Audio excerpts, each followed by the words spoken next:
Wow, ladies and gentlemen, welcome to episode 177 of Wrestling is Trash, the nonsensical wrestling podcast where we discuss all things professional wrestling, past, present, and possibly the future. Ladies and gentlemen, I am Lou from the BX, host of the Everything Podcast, co-host of Wrestling is Trash, Trash Boy Número Dos, and we're here on a Trash Wednesday. That's right, we're on a Wednesday. There was so much wrestling and so many things happening that we needed an extra day to process it all and get all the wrestles to you. So we are here for you today to talk about all the things. So without further ado, Trash Boy to my right, please introduce yourself. What up, everyone? Nick and Selly, Trash Boy Numero Uno. Hell of a weekend of wrestling, but that show on Sunday, man, was killer. We knew the show was going to be. AEW pay-per-views don't let us down. They never do. They hit. It's always something to look forward to. There wasn't really much you could, if you wanted to, but there's not much you can say bad or complain really about the show. There's plenty of people complaining about a couple things, that's for sure. I got one gripe, but I don't know when it'll come up. But not like gripe on the show, just with a guy. But I think it's because I liked the guy a lot. But we'll save that for. But it's not even a gripe. It's like a damn. But excited to be here. Like I said, so much going on in wrestling right now. We get to keep on talking. Happy we both got to watch the show. Everything came out good. We didn't have problems like some other people did because we always find a way. Absolutely. Yeah. No, really, really excited to be here. That's all I really got. Yeah, man. Oh, actually, one thing I'm going to say before we forget, for our loyal subscribers that actually watch every Tuesday when they expect an episode, next week we will be recording on Thursday. So anticipating Thursday night, Friday release due to the anticipated, pretty much obvious debut of Mercedes Moné on AEW Dynamite for Big Business next Wednesday. So we don't want to wait 6 days to talk about that. Right. Nick, are you going to that show? If I was in home in the area, I'd 100% would go. If I wasn't in Cali, man, I'd be there in a heartbeat. Just because, I don't know, it's cool. Like, that sometimes sells me on going to shows. Like, if you remember last year, there was a New Year's Smash, I think was the theme of the show. And they were anticipating that was going to be her debut in LA.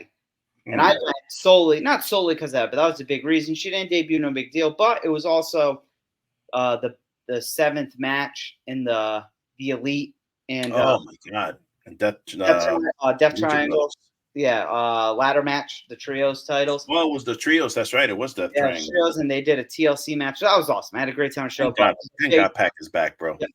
Yep. Thank God. Yep. The big reason I went though was because of that. When I went to Raw earlier this year, on the Monday night Raw, day one, whatever the fuck I went, because it was highly anticipated The Rock was going to be there. So I think it's cool, like how like people say, like it's the worst kept secret. Well, no shit, that's the point. Because people like me who are like, well, I've been to a few shows lately. Do I really want to drive an hour on a Wednesday? Well, Mercedes is going to be there. I'm in. Right. You know what I mean? But what were your thoughts on the show? I know we're going to go right into the show. So what did you think? Oh, dude. So, again, match card was very long. I'll be honest with you. There was a match or two on here that I was a little surprised. Honestly, I was a little surprised about the Christian Cage, Daniel Garcia match. First of all, that it went first. And then that there wasn't a title change and there wasn't an interference angle. It was straight. Well, not the one that we were expecting. There was definitely some shenanigans at play with Daddy Magic and Luchasaurus and Nick Wayne and all that. But we were expecting an Edge appearance and he didn't show. He was not there. Which, sorry to he's from North Carolina. So unless he's recording something right now, I don't know if he's acting right now, but if not, he lives in the state where the show is. Yeah, it's a little weird. I don't know what's going on with him. I don't know if they're playing up some injury angle. I don't know if he's injured. I don't know if he's got a commitment or something, a film or something he's doing, because I don't really keep up with all that shit. So I don't know. I kind of was expecting him to show up on the show and cost Christian the title. Yep. At least that's the prediction that I was thinking was going to happen. But again, it was a good match. It was just Very good. I texted you after the match was over. I was like, that dynamite ass finish. Yeah. The dynamite match. Like, I didn't feel like it was anything special that needed to be like on a pay-per-view. But again, it's a minor gripe. And the All-Star Scramble. Yeah. That didn't do it for me. Yeah, that was kind of just like a filler match. I didn't really do anything for me. Obviously, Wardlow wins, so good for him. That just moves that angle forward. Makes perfect sense. And besides that, really great show. I was very surprised that Brian Danielson is not the new Continental Crown winner. I thought for sure that was taking place, but dude, give Eddie Kingston his flowers, man. That dude is out there defending his title. He's winning these matches somehow, some way. He's finding a way to. He's slowly becoming invincible. Yeah, he's beating everyone. He's super over with the crowd. That promo backstage after with him and Brian was awesome. Yeah, that was great. Just I really enjoyed that match. What else? I really enjoyed the tag match, the FTR and the Blackpool Combat Club. Yeah, that was really good. But I think Ospreay takes my match of the night again. Listen, man. There's no debating, at least for me, what was match of the night. The Sting match, I'll say it, was fantastic. I think that match was a perfect send off for him. Like, it was probably I can't think of a better retirement match that I've seen where, you get a happy ending. Your hero goes out on top. He gets the pinfall. He retains his title. He, rides off into the sunset. Like, I can't think of a better one. And the match was fun. It was great. It was very entertaining. The Young Bucks bumped their asses off. It wasn't too much like interference or too much like extra stuff happening. His sons, which by the way, that one picture of his son who was wearing the Wolfpack Sting face paint where he's like flying through the air with a big smile on his face. I mean, he's doing the Stinger splash. They took a picture of him in the air, like spread, like ready doing the Stinger splash. He's got a huge smile on his face. I'm like, dog, you sure you don't want to wrestle? Like, I know, he looks good. Yeah, and they're both ripped. Yeah. Like, I'm like shocked that they're not like, at least somewhat interested in wrestling. But hey, man, they did good for what they had to do there. But again, singing the praises of that match and being that as it may, Will Ospreay, bro. Listen, and again, I had some people on Twitter like arguing because they're like, oh, now the Will Ospreay haters are coming out because now he's in AEW. So remember how we were talking about we rarely ever see anybody talking bad about Will Ospreay? Now that he's somewhere, Now that he's in AEW, it's like, oh, he does the same shit. He doesn't sell. He doesn't do this. He doesn't do that. Because people don't understand like the Japanese style of wrestling where they have that like fighting spirit shit where you get like, you basically like Hulk up. So you take move after move and you kind of like Hulk up and then you collapse. That's like the Japanese style. And that's what he wrestles. So these people were arguing because they were like, oh, everybody's talking about Ospreay this and Ospreay that. But why don't you give Takeshita some props? Because he was in the match too and he was fantastic. And I was like, yo, that's fine. I'm not taking anything away from Takeshita. Takeshita's great. Takeshita did great. He's the man. He's a fucking great athlete. But I pulled up this factoid, and mind you, this is from Cage Match, so take that for what you will. But this is March. We're in March, okay? So I pulled up the highest rated matches of the year so far. The top 10 highest rated matches of the year so far, 2024, from January to March, okay? So I'm just going to go from top to bottom just because of it's a star rating. So the number one match, Will Ospreay versus Michael Oku. Second match, Danielson, Zack Sabre Jr. Third match, Will Ospreay, Josh Alexander. Fourth match, Danielson, Okada. Fifth match, Will Ospreay and Okada. Sixth match, Moxley and Takagi. The next match is Máscara Dorada and Templario. And then you go down, you got these other two Match number 9, Will Ospreay, John Moxley, David Finlay. So you're talking about out of the top 10 matches of the year so far, 1, 2, 3, 4. Ospreay's in 4 of the 10 matches. He's amazing. All the year. Like, and what I was saying to these people online is like, dude, yeah, I'm not taking anything away from Takeshita, but when you look at these match of the year contenders, there's one common denominator out of all those matches that Will Ospreay's in. It's that Will Ospreay's in the match. Yeah. So you know what I mean? What was cool about it is, so my girl obviously watches AEW when I have it on. She knows some, but not as much as others, right? You know what I mean? But she doesn't watch when I watch like New Japan, all that shit, whatever. But when we were at Full Gear, she honestly didn't know who Will Ospreay was, right? Like, she's not that intertwined. I was like, oh, like, this is like the greatest guy in the world. And then so that was her first match of his. And she liked both of them. And she was like, these guys are just like really, really good together. And what hit me right there is like, yo, like Ospreay really could be like the face of this company.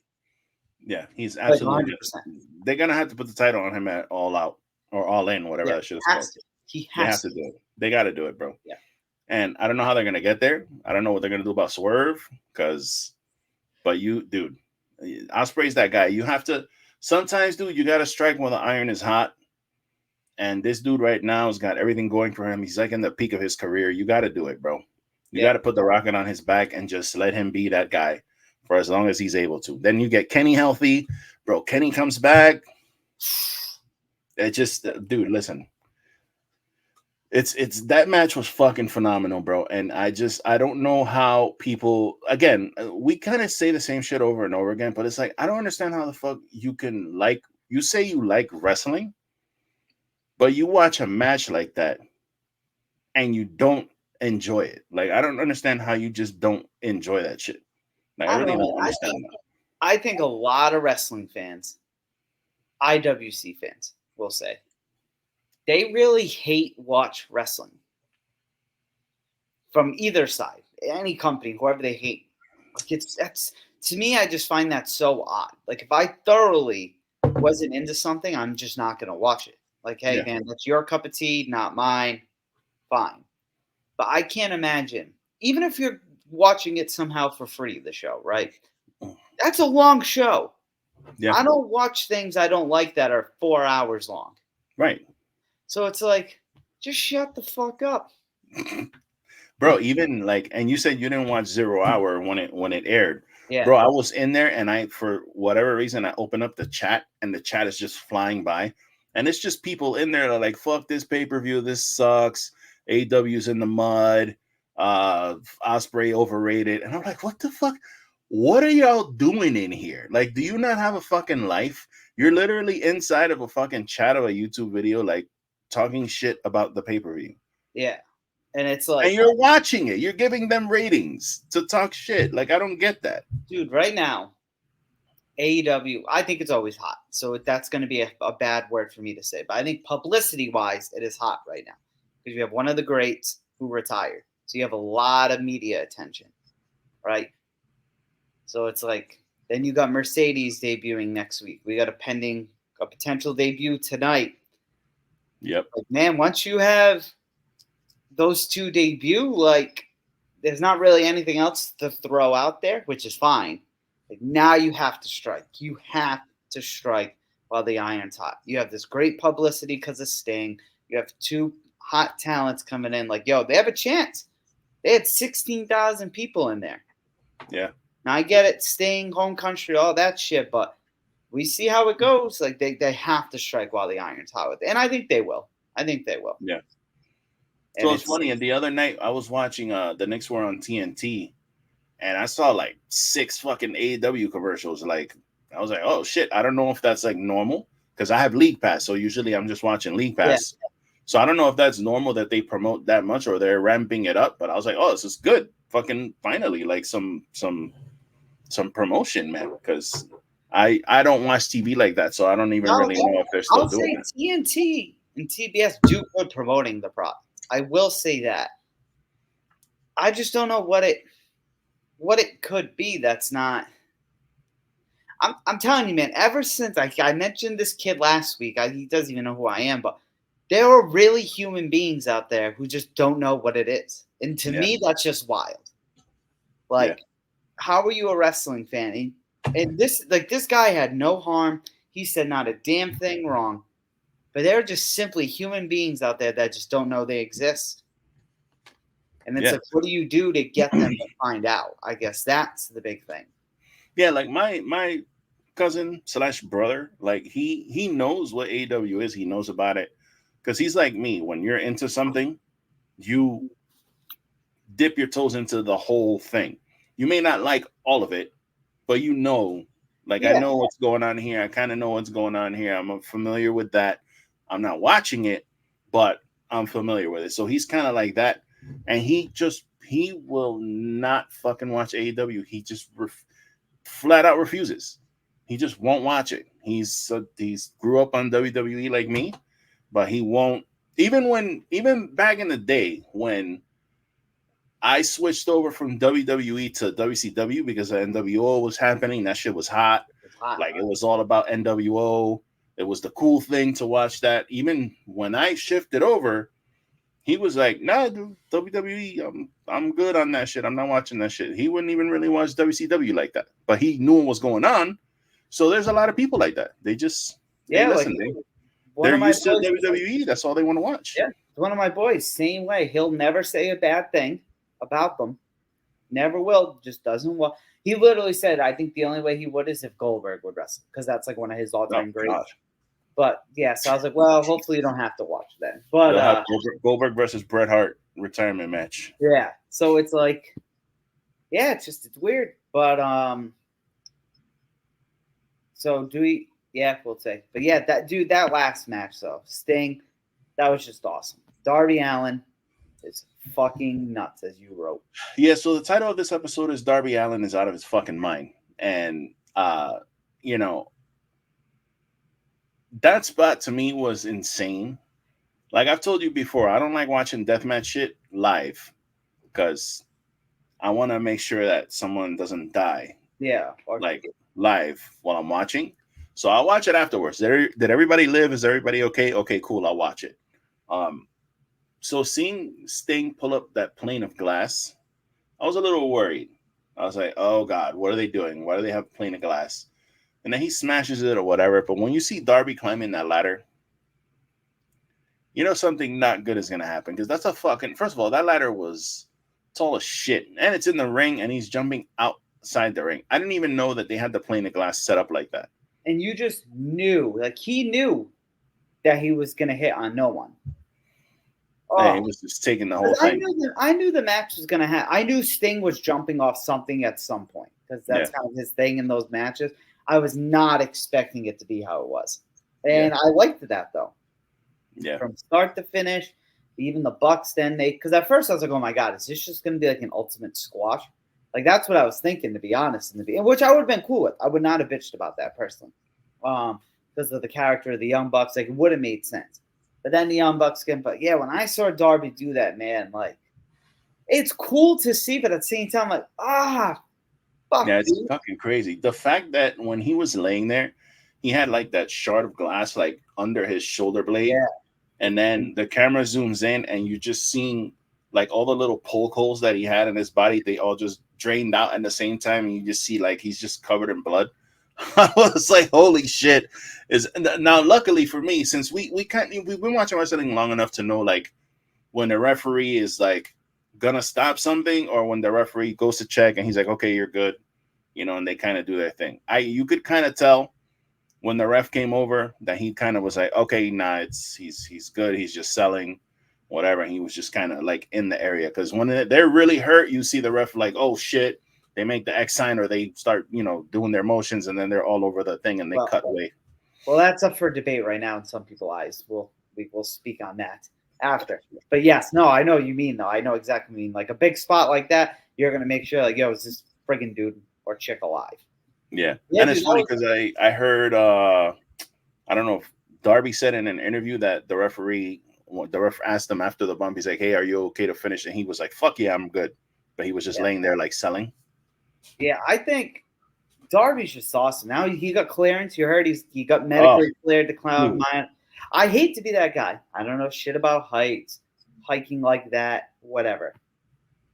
Like, he could die on this, can he not? Yeah. I'm assuming he's going to, Tony Khan has a lot of money. I'm sure Darby has a lot of money. He's not like some regular human who's going to got to go up there. He's going to have a guide. Probably he'll have a fucking camera on him or whatever. Insane. I'm sure he'll have all the protections he could possibly have. I hope so. But yeah, dude, that match was just awesome. Such a great feel-good moment. Sting winning, getting on the mic, having that great heartfelt promo after. Like, they was just Cinderella. You know what I mean? It was great. It was great. Yeah. Sting. Like, I'm a fan. Like, I get it. And we said this before, like, oh, do you go out looking at the lights? I think kind of situation dictates on that. And I think a big thing is, one, who the character is, but two, like, see how like that was announced. Like, I think that makes it better. Like, if this wouldn't have been announced and like they would have gave him like after like the clap and all that shit, it's like, all right, cool. Like, yes, this is definitely it. I think with the way they presented it, the way they did it, it made sense for Sting to win. And like I said, I knew that was going to happen, and now they're having a tournament for the titles, which is fine because I think that brings eyes to the tag division. I think it's a win-win all around, in my opinion. Yeah, man. It was, it was fantastic, dude. I'm glad to see Sting go out with a win, undefeated, champion. He can retire as a champion. They can have the Sting Invitational Tag Team Tournament.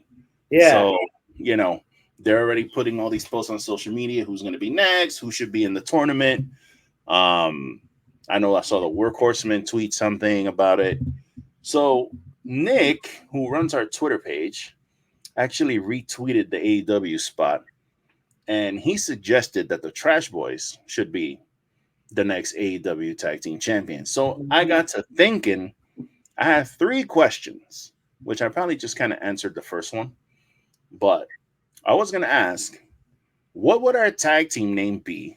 TrashBoyz. What would our finisher be? And what is our theme song that we're coming out to? So instant reaction, something finisher-wise, like instant reaction, I'm thinking either something along the lines of the 3D, if you got like probably the strength to pick someone up or some shit like that, and I do some wild shit, or you slam someone and I jump off a turnbuckle. I was kind of thinking of stealing FTR, the Power and Glory. Yeah. Kind of stealing that Power and Glory, because that's technically, it's a finisher, but they're using it as like a setup move. But that's a finisher, bro. Power and Glory that's a finisher. And then I don't know about theme. I can't say what our entrance music would be. I don't know. I think we're both from the Northeast, like originally. I'd like to think we're both like hip hop guys. So I have to think like something along that. I vote for Big Pun Beware. I ain't mad with that. I'll never be mad with Big Pun. I think me, you, and Eddie Kingston could be a good trio. I think we can make that work. Yeah. I think we could make that work somehow. For sure, we got to make that happen. 100%. Yeah. Something trash related. I'm trying to think of a hip hop song that has trash somewhere in there that I can draw on a blank. Come out to Nas's Ether. We could do that. That's a good one. That is a good one. So overall, man, look, this show, another banger from AEW, man. I mean, they, at worst, they have it was okay type of pay-per-view. And that's at worst. Dude, This is the 3rd year of, I think, 4th, I don't know. But Revolution, I feel, is always a good show. Like I saw today on Twitter, I think it was 2 years ago today, Punk and MJF had the dog collar match. Punk coming out to his Ring of Honor shit. Last year, you had Danielson and MJF. Like, Revolution's been a hit. Yep. So I'm all in on it. And honestly, looking at this card, besides, we didn't even talk about the 3-way for the title, but, just looking at the main event and the Ospreay, obviously, we knew that was going to be an incredible match. Most of these matches we've seen. Yeah. Like, we've seen Kingston and Danielson. We've seen FTR and Blackpool Combat Club. Timeless Tony Storm and Deanna, that was a good build. The match was a good match. It wasn't, I thought, I don't think that their chemistry was like all there. No. Dude, I did like the classic Tony Storm cosplay though. I know with Mariah May. That was crazy. So there was 2 fake outs on this pay-per-view that I was like, that what? got me. I'll hands down say that got me. When she came out, I was like, what? She's going back to regular Tony Storm? What the fuck?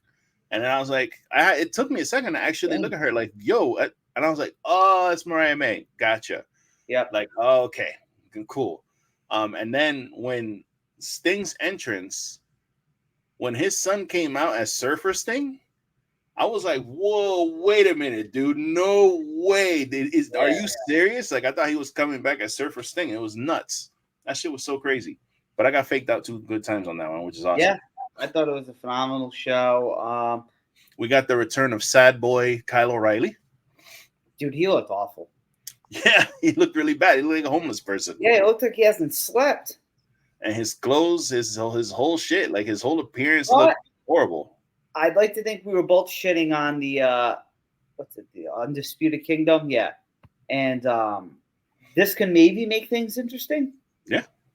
So I like that aspect of it. So I'm gonna let out my one baby gripe. What are we doing with Jay White?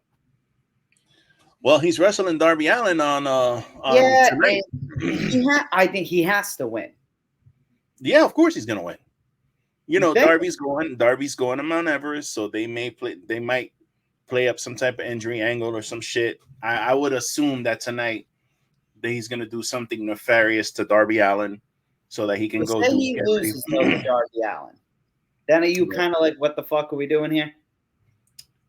No, it's been like that for a while with Jay White and this bang bang scissors shit. I don't understand why he's involved in this shit.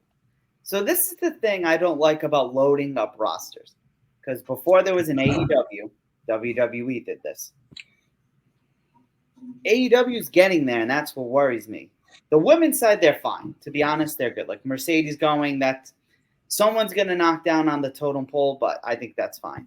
But on the men's side, it's like, now you got Okada coming in, right? Potentially tonight. That's a news item we have coming in tonight. So now someone's obviously going to take a step down because of him. Well, I think that's why it's good that they re-implemented the standings. The rankings, yes. Because now, you know, I'm a fan of that. You can't just walk in and be like, give me a title shot. I'm like, no, bitch, you got to win some matches here. Yeah. And you got to get in the rankings. Honestly, it's smart. You know, some people hate it, some people like it, but it's smart when you have this many, bro. Okada, Jay White, Will Ospreay, Swerve, Samoa Joe, Hangman, Kenny Omega. Like any of those people can be a world champion. Yeah. Wardlow, Willie Hobbs, Ricky Starks, like any of these people can be world champion. So like you implement the rankings, you do the matches. If you lose, you kind of drop down a little bit. You got to get back up there. So it you know. But here's where I also play devil's advocate to that. Because with the stacking thing, because I also think it's a good thing. Because here's the thing, if I'm Tony Khan, all right, well, hey, who's someone that you think could maybe be affected by this signing? Like, maybe you're knocked down a level. Whoever, right? But I can sign Okada. Like, I think one heavily outweighs the other. Like, you know what I mean? Like, so it's like, I'm not saying it's a bad thing. I think it's fucking phenomenal. But it's like, but at the end of the day, this is where we kind of got to say, yo, this is a business.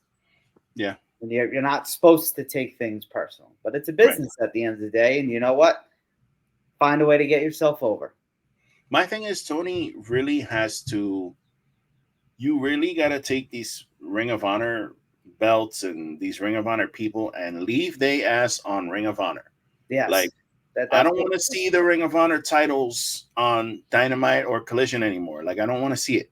And I like Ring of Honor, but you're not going to, like, Ring of Honor is not going to grow if their titles are fucking all over the place.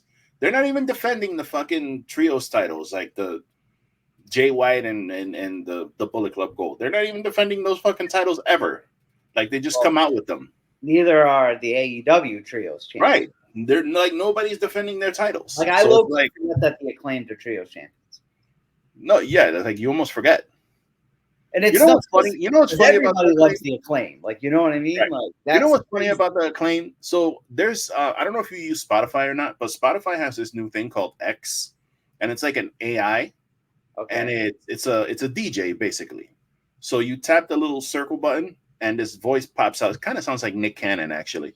And he goes, "Hey, how you doing? I'm X. Let's play some songs you were listening to in 2019."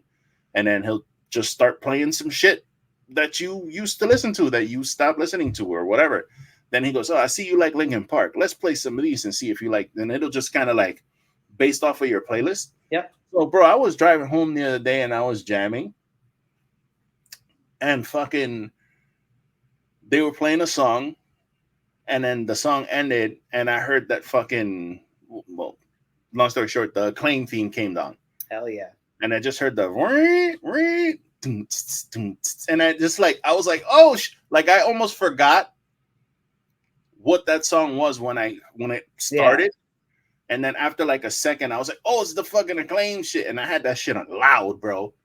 And I just started fucking like rapping along to the whole shit, like the Acclaim, top of the game. So I guess I was like in my car like this. And I'm like, fuck, man, I fucking miss like heel Acclaim, like when they were on that come up. Like I know, before they won the tag titles. Yeah, like when they were like on the hunt to get the tag team belts. Not even before that, bro. When they were coming out like on Dark every week. Yes. Yeah, like before all that daddy ass shit and the scissor me shit, and you know, it's cool, whatever. But right now they're like, I don't know what's going on. And I don't want to sit here seem like I'm complaining because I love AEW. I'm going to watch it tonight. I'm going to watch it next week. But it's like, and I can't talk shit because I've never booked a wrestling company. So I imagine it's hard. I guess it's just things we'd like to see. Right. Well, yeah, no, it's just crazy, man. Like, think about this. In a 10 or 11 day time period, you have Will Ospreay's first match, potentially Okada debuting, and Mercedes Moné debuting. Because after that, after those two appear on television, there's no more hot free agents, right? Right. Unless you get like a David Finlay, but even then, like David Finlay is not like he's not ringing bells like in these. Like right now, we're talking about Tama Tonga and these people like being the next signees. Like there's no more big free agents out there. There's none. Matt Cardona, maybe. He's probably the biggest name out on the And I hate to be that guy, but I only see him going to WWE if he goes anywhere, just because of Chelsea and shit like that. Like I don't. It would make sense for him. Yeah, but even then, it's like you have these signings, but it's like, what are they gonna do? Because if you go to AEW's stacked, and not to be that guy, but NXT's on a roll right now with these college athletes. Yep.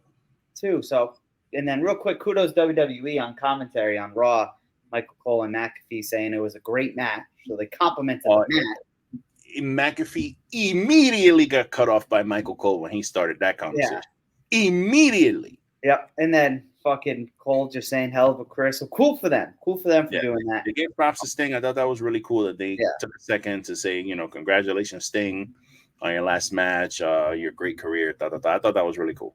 Then McAfee was like, had an epic match like night. So anyway, Valhalla was like, holy shit. Yeah, he just immediately was like, no, we can't do that. You know what's my favorite thing? Do you remember when, I know this is completely off, but do you remember when McAfee and Cole had their match in NXT? Yeah. And it was a good match. I don't remember. Good match, actually. Yeah. So the reason that started, that all became a thing on Pat's show. Adam Cole came on. But they both still play like they hate each other. Right. Like someone said something, somehow recently Adam Cole came up on Pat McAfee's show and he's like, oh, Adam Cole, that scumbag. And it's just like, yo, my man's still playing like the heel gimmick. And then I don't think he's fighting at Mania, by the way, McAfee. He's what? I don't think he's going to wrestle at Mania. Oh, okay. I mean, they got he said in an interview he wouldn't pass a drug test right now. So I think he's on some shit. He flat out said it. And it's obviously not weed. We all know they don't give a fuck about weed. Nah. So I don't know what's going on. But back to that though. Fucking awesome. I thought that was awesome. So Okada, I guess we'll hit the Okada stuff before we hit the old Jim Cornette. Cool. What do you how do you think because what's advertised for tonight? I know Ospreay and Fletcher. That's all I really Darby know. Allin versus Jay White. See, I know that's next week. That's at Big Business. Oh shit, that's right. Let me see. Let me go to Twitter. Oh, okay. Shit, that's not. I was Because looking here's forward the to thing, that. and this is where I could be wrong, but Tony didn't do a hey, we got a big announcement kind of thing. Like, Yeah. let me see. All right, so Brian Cage and Hook, that's a thing. Ah, yes, I did see that. We'll hear from Darby Allin. Then you got Ospreay and Fletcher. The EVPs have a huge announcement tonight, so maybe they announce Okada. Maybe Matthew and Nicholas. And I believe that is all that is advertised. We get to see the new set. The new set looks fucking awesome, in my opinion. Yeah, it looks really cool. I'm a big fan of the Oh, tunnels. look, there's video of it now. Yeah, it looks dope. Yeah, so I think the tunnels look really, really cool. Little things like that I pop for. Heels come out of one, faces come out the other. I think that's so cool. But yeah, so based off what's announced, I would say just simply based off what's announced, I'd like to think Okada would be with the Young Bucks. I think that's how they would announce it. Yeah, I don't know. And then Okada aligns with them. No,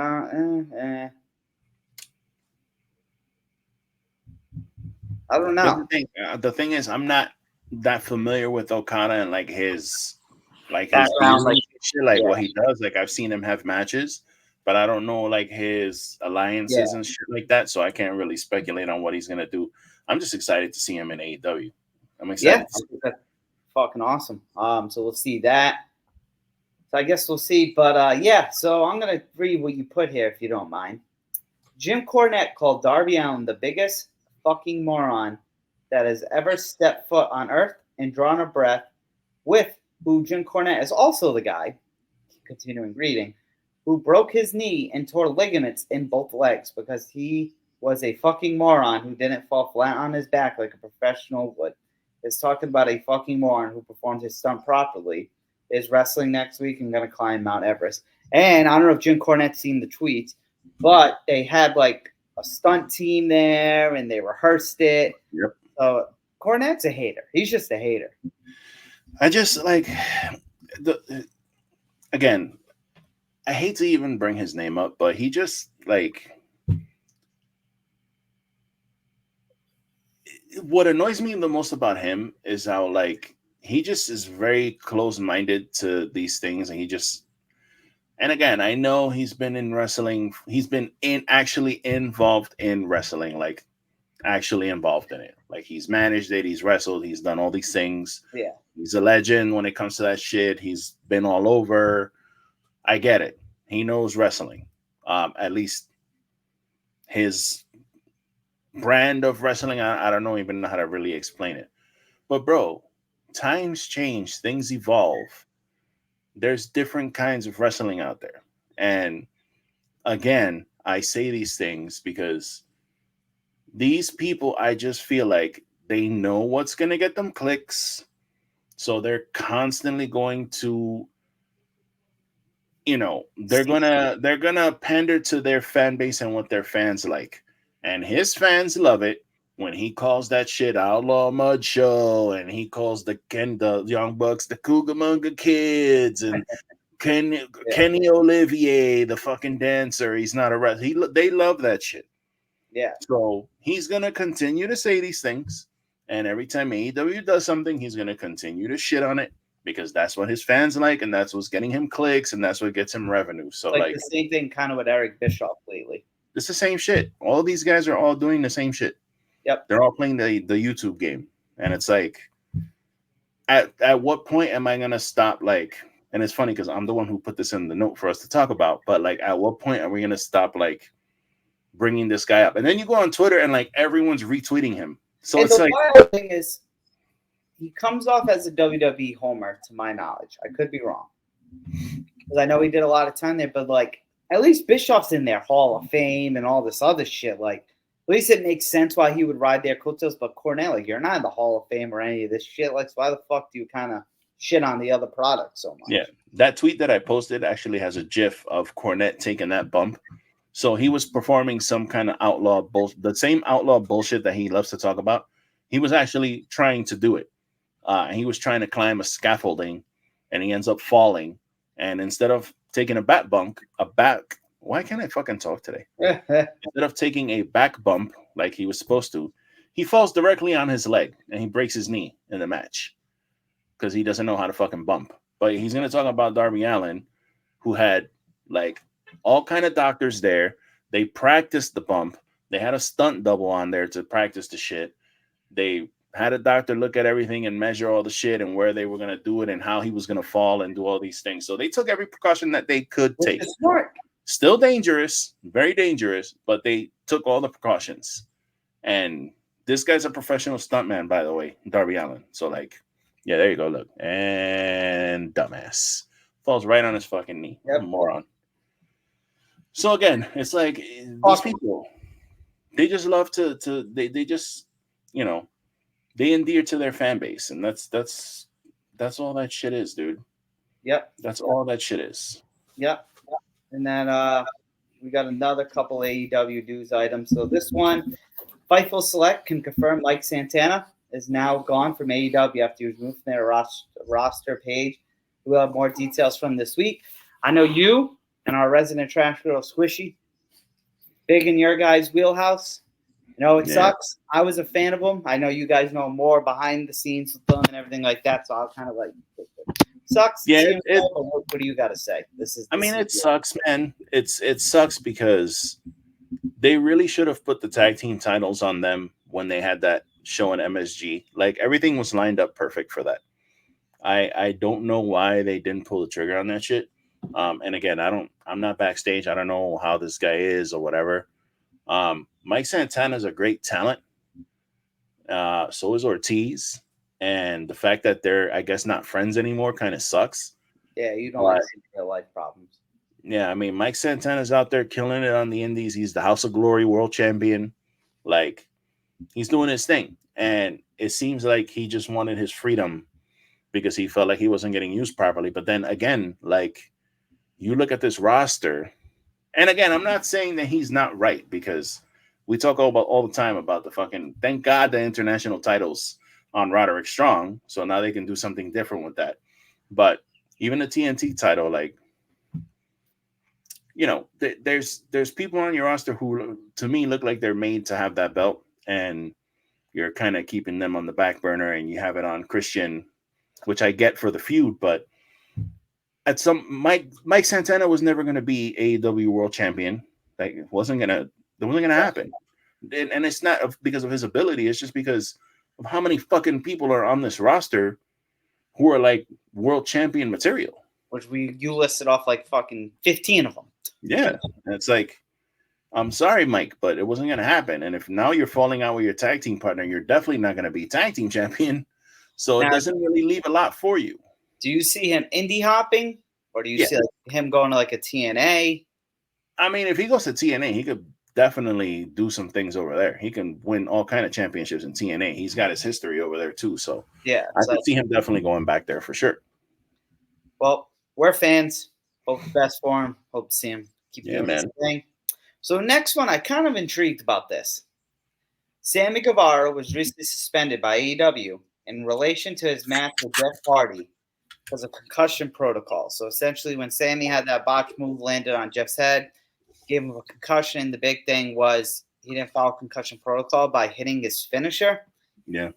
Now, my only debate is, like, are the ref and the medical staff kind of held accountable? Because if you would have thought right then and there he had a concussion, like, yo, throw up the X, like you were saying, right? Like, hey, throw up the X. We're done here. Yep. You know what I mean? Because obviously you can't. And it's like, sometimes you don't know when someone's concussed either. To be fair, you have no idea when they are.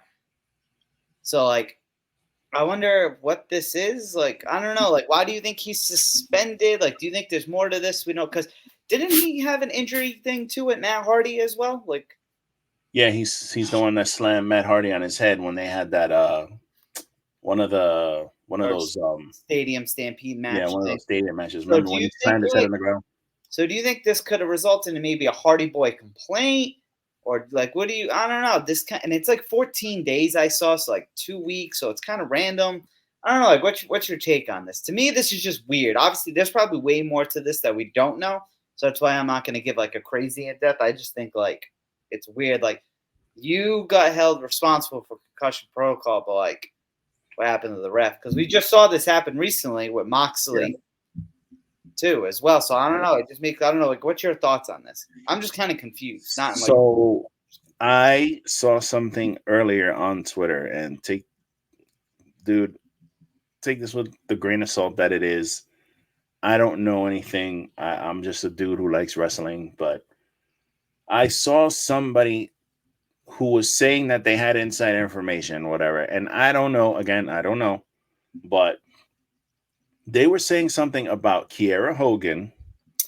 She's also off the roster page, and Sammy got suspended at the same time. So this person was trying to allude to something related to like Mercedes and Kiera Hogan and Sam. And I didn't have the time or the patience to like sit there and go through whatever tweet. I didn't even know who this person was because it was in like I don't follow this person. It was just like there.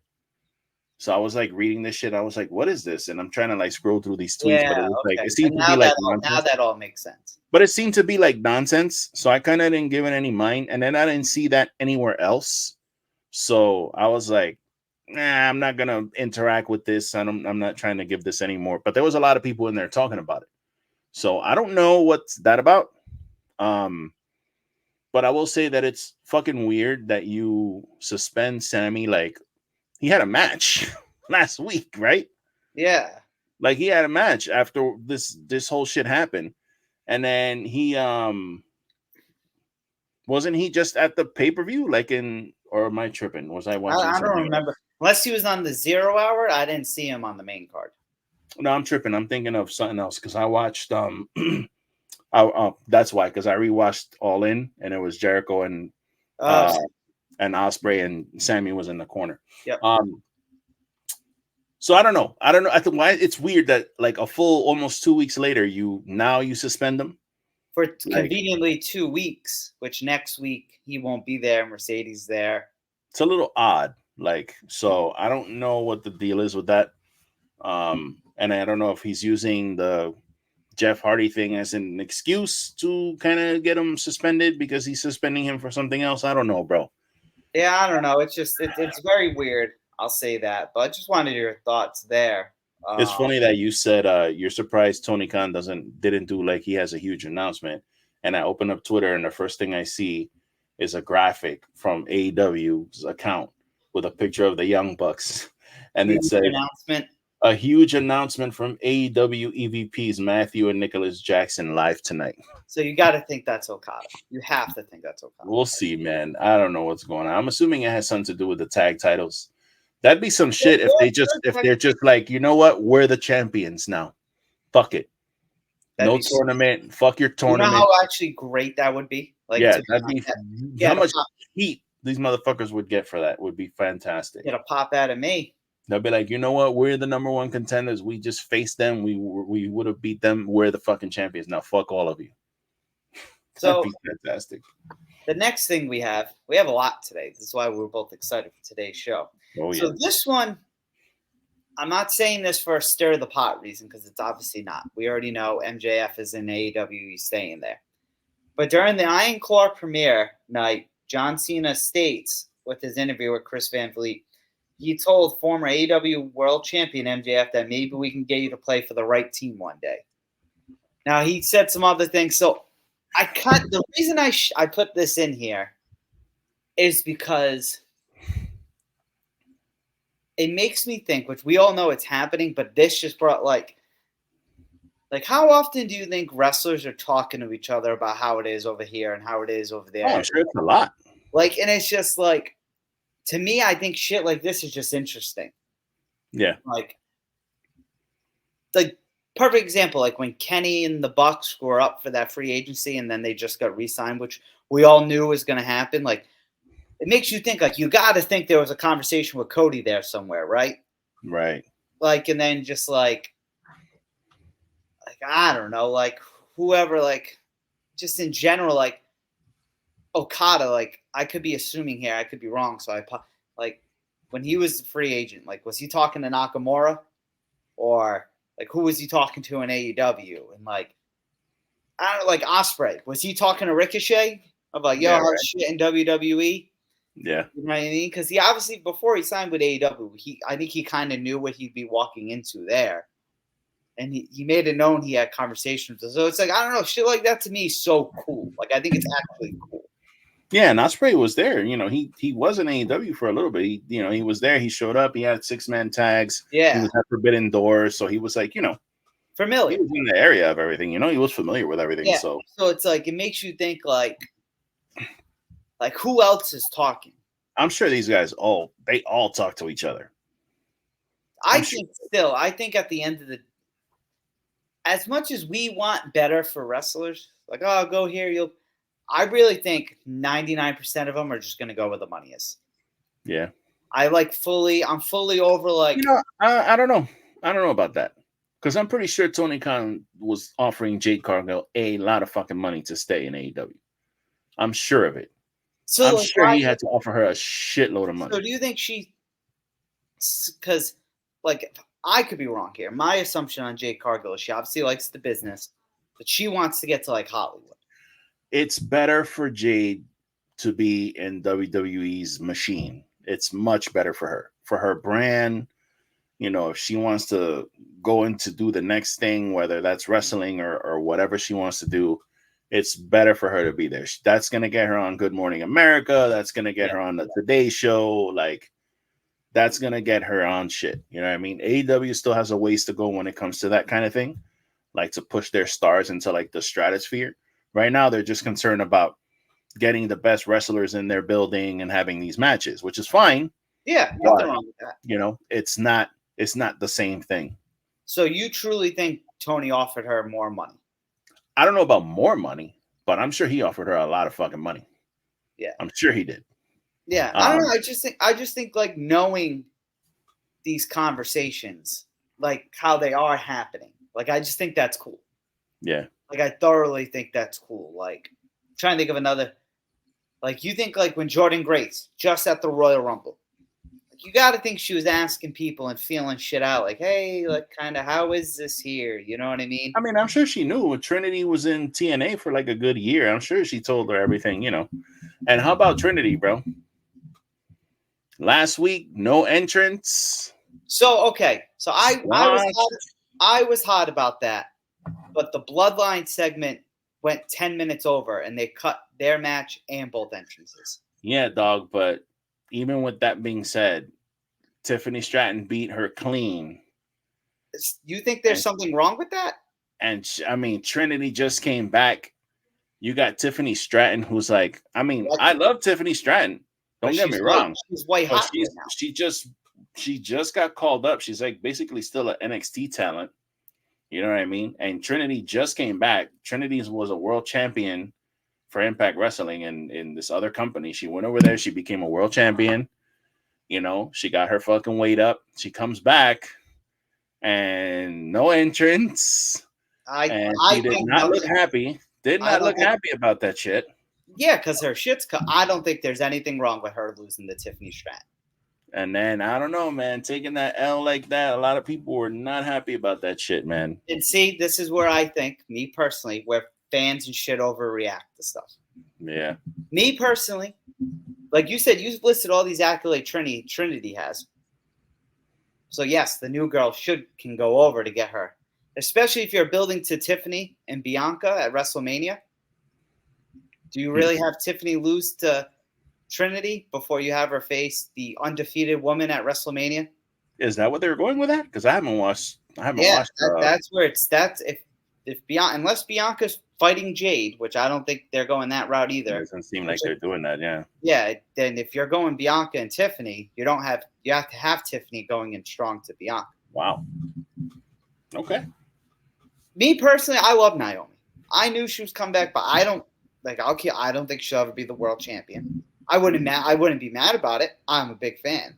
I just don't think she will. I think she knows her ceiling in WWE.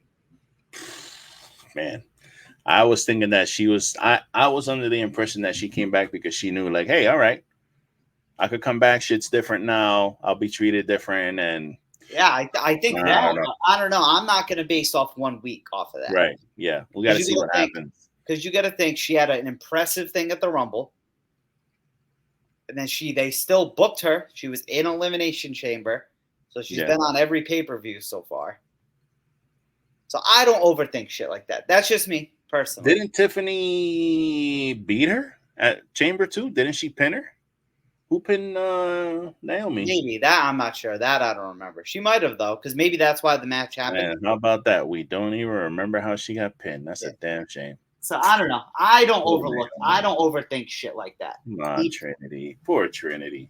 See, I don't say poor Trinity because her bank account's probably looking better than ever. I don't say poor. And again, she's home with her husband. You know what I'm saying? Yeah. She's back with the family, so I'm sure it's a lot easier for her.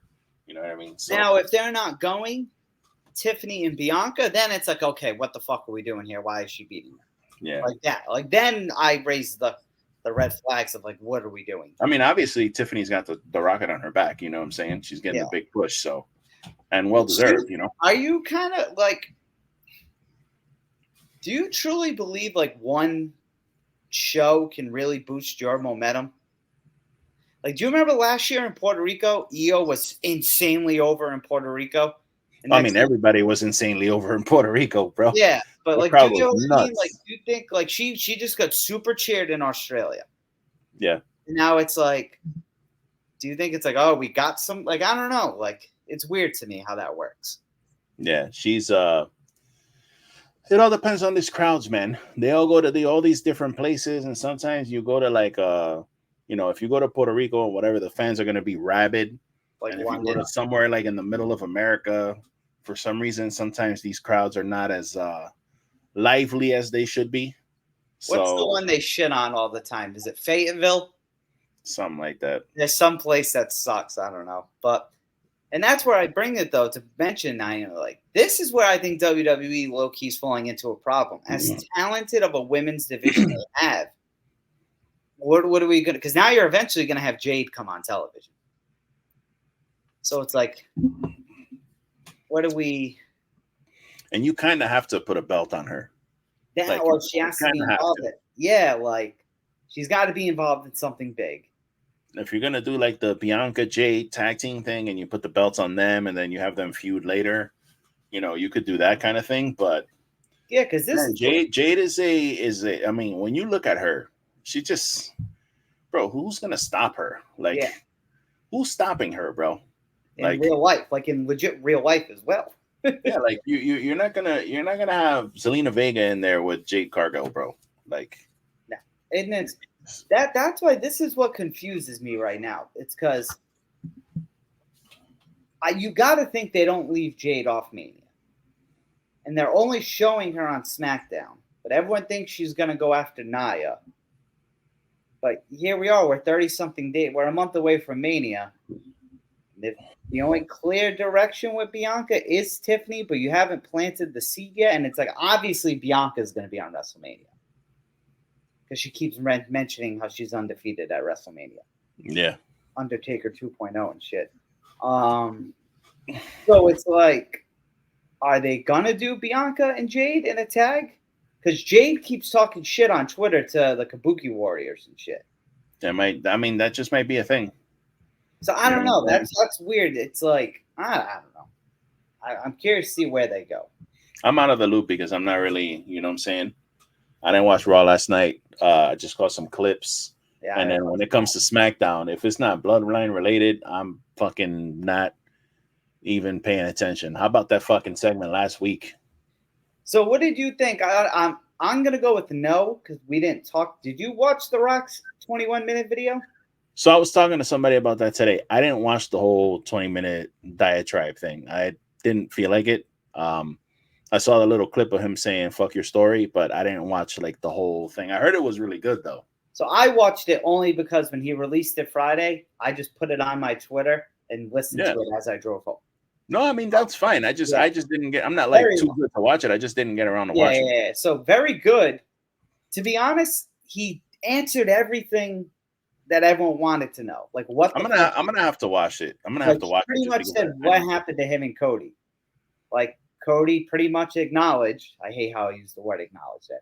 That the Rock and Roman is the bigger story. He knows that's what was best for business, and that's why he gave The Rock the spot. So now The Rock's pretty much saying Cody went back on his word, and then he made fun of Seth Rollins, calling him a clown.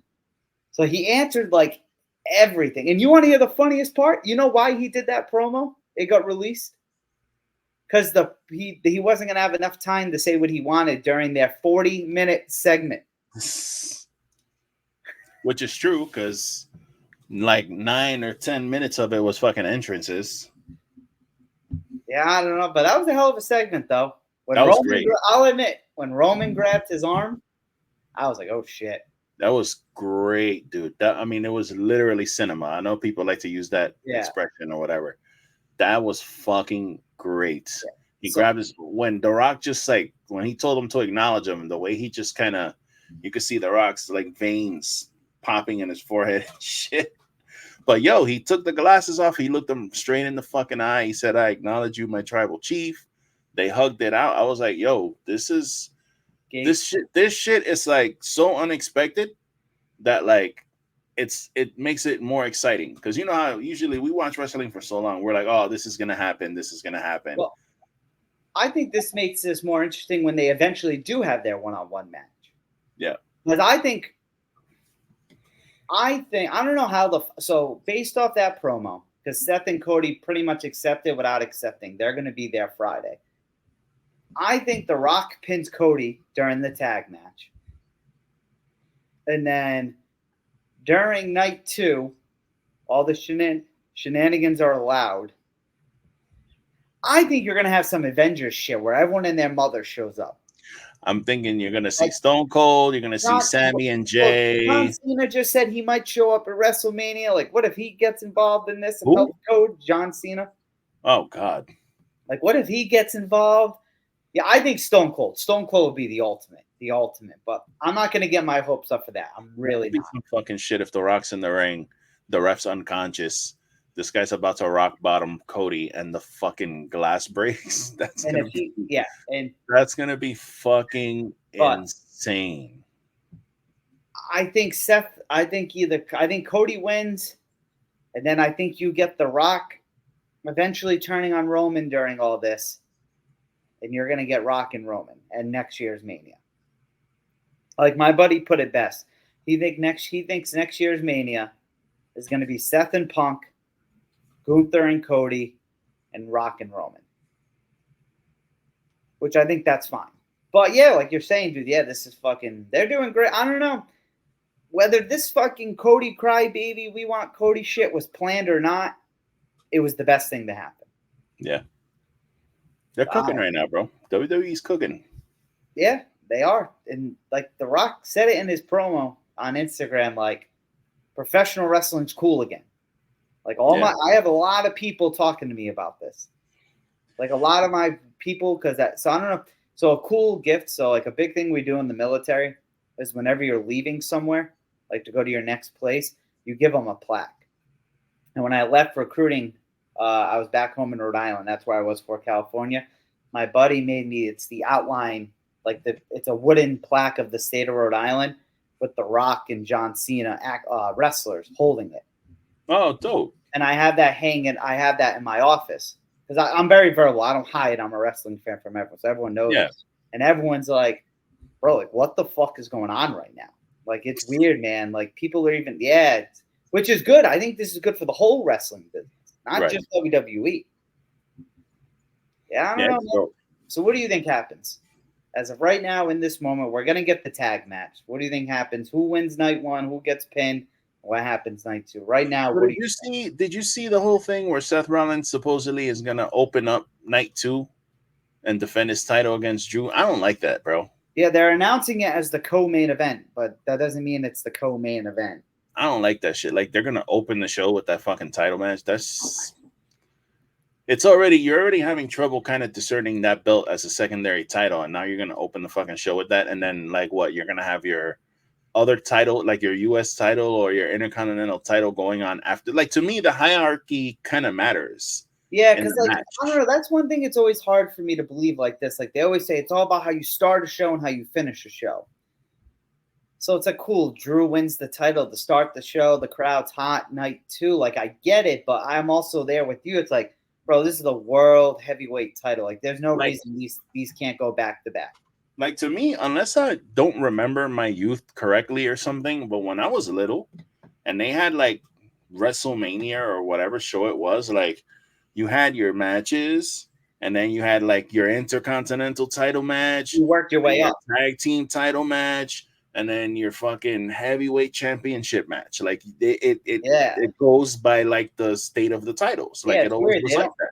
Because I'm a fan of that, and they don't do that anymore. Yeah, they've gotten away from that a long time ago. If you go watch old Manias, it started with like a random, not a random, but whatever storyline, 6-man tag or the European title. Yeah. Because I'm trying to think, if you have both world titles on night 2, you got to assume both women's titles are on night 1. That's crazy. They're it's fucked up. I don't know.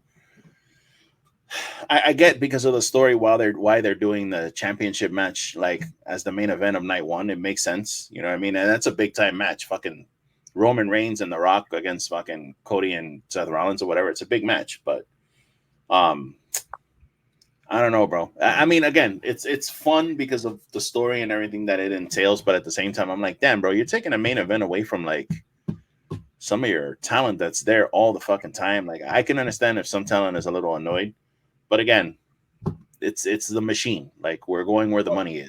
And you have to go with the hottest. Like just like remember last year we've talked about this ad nauseum. Oh yeah, you have to go with the hottest storyline. Yep, I'm cool with it because Seth Rollins is finally getting his main event for WrestleMania. Yeah. But yeah, I don't know. It looks like he's gonna do double duty, man. So we'll see.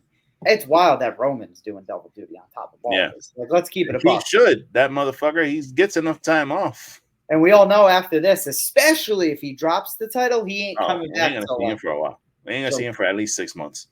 But as far as what's gonna happen, I think as far as the match, they're definitely winning. It's definitely gonna be tribal rules on Sunday night for sure. So for sure, Rock and Roman are winning on Saturday. So who's pinning who on Saturday? I would say that I like that The Rock pinning Cody. That makes sense to me. The Rock gets the pin on Cody to kind of close night 1. And then the Bloodline stands tall or whatever. And then night 2 is going to be it's going to be Avengers Endgame. Like everybody's going to be making an appearance. You're going to see Sammy, Jay, Jimmy, Solo, fucking the whole Bloodline. You'll probably have Cena show up. I'd be stoked to see Stone Cold do something. We might get a surprise here and there. Who knows? But definitely the story has to end, bro. I'm not going another year hearing about Cody's fucking story. I'm not going to do it. You just can't. You can't. I'm not doing it. So he has to fucking win, bro. Enough. You know what I'd like to see, and I don't see it happening, and this is a hot take of mine. This would get a bigger pop out of me than Stone Cold showing up. If somehow Dustin Rhodes got involved in the match. Oh, Jesus. Yes, he wouldn't get the physical pop like a Stone Cold, but that'd be dope. Family. Imagine if in the end we're talking all this endgame shit. It's literally just the Bloodline who interferes and Cody just perseveres and wins. Like there's no other interference, just the Bloodline. Or would it be fucking Roman pins Cody night? Roman Reigns pins Cody Saturday night, and then he pins him again Sunday night. Hey, Cody, pack your bags. Go to another company. I'm taking 6 months off of WWE if that happens. Yeah, that'd be the one time where it's like, yo, you can't defend anything. I'm fucking done. Ain't no regardless, Cody eating that pin on Saturday.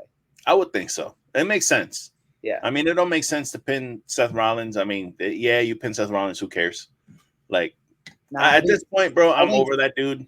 I think Seth has to come in looking stronger in a weird way than Cody. Yeah, I'm over that dude, bro. I really am. I'm over the fucking song. Did you see what he called? I'm over the outfits. I'm over Diarrhea Dwayne. Yeah, bro. All right, let's stop right there. But what do we?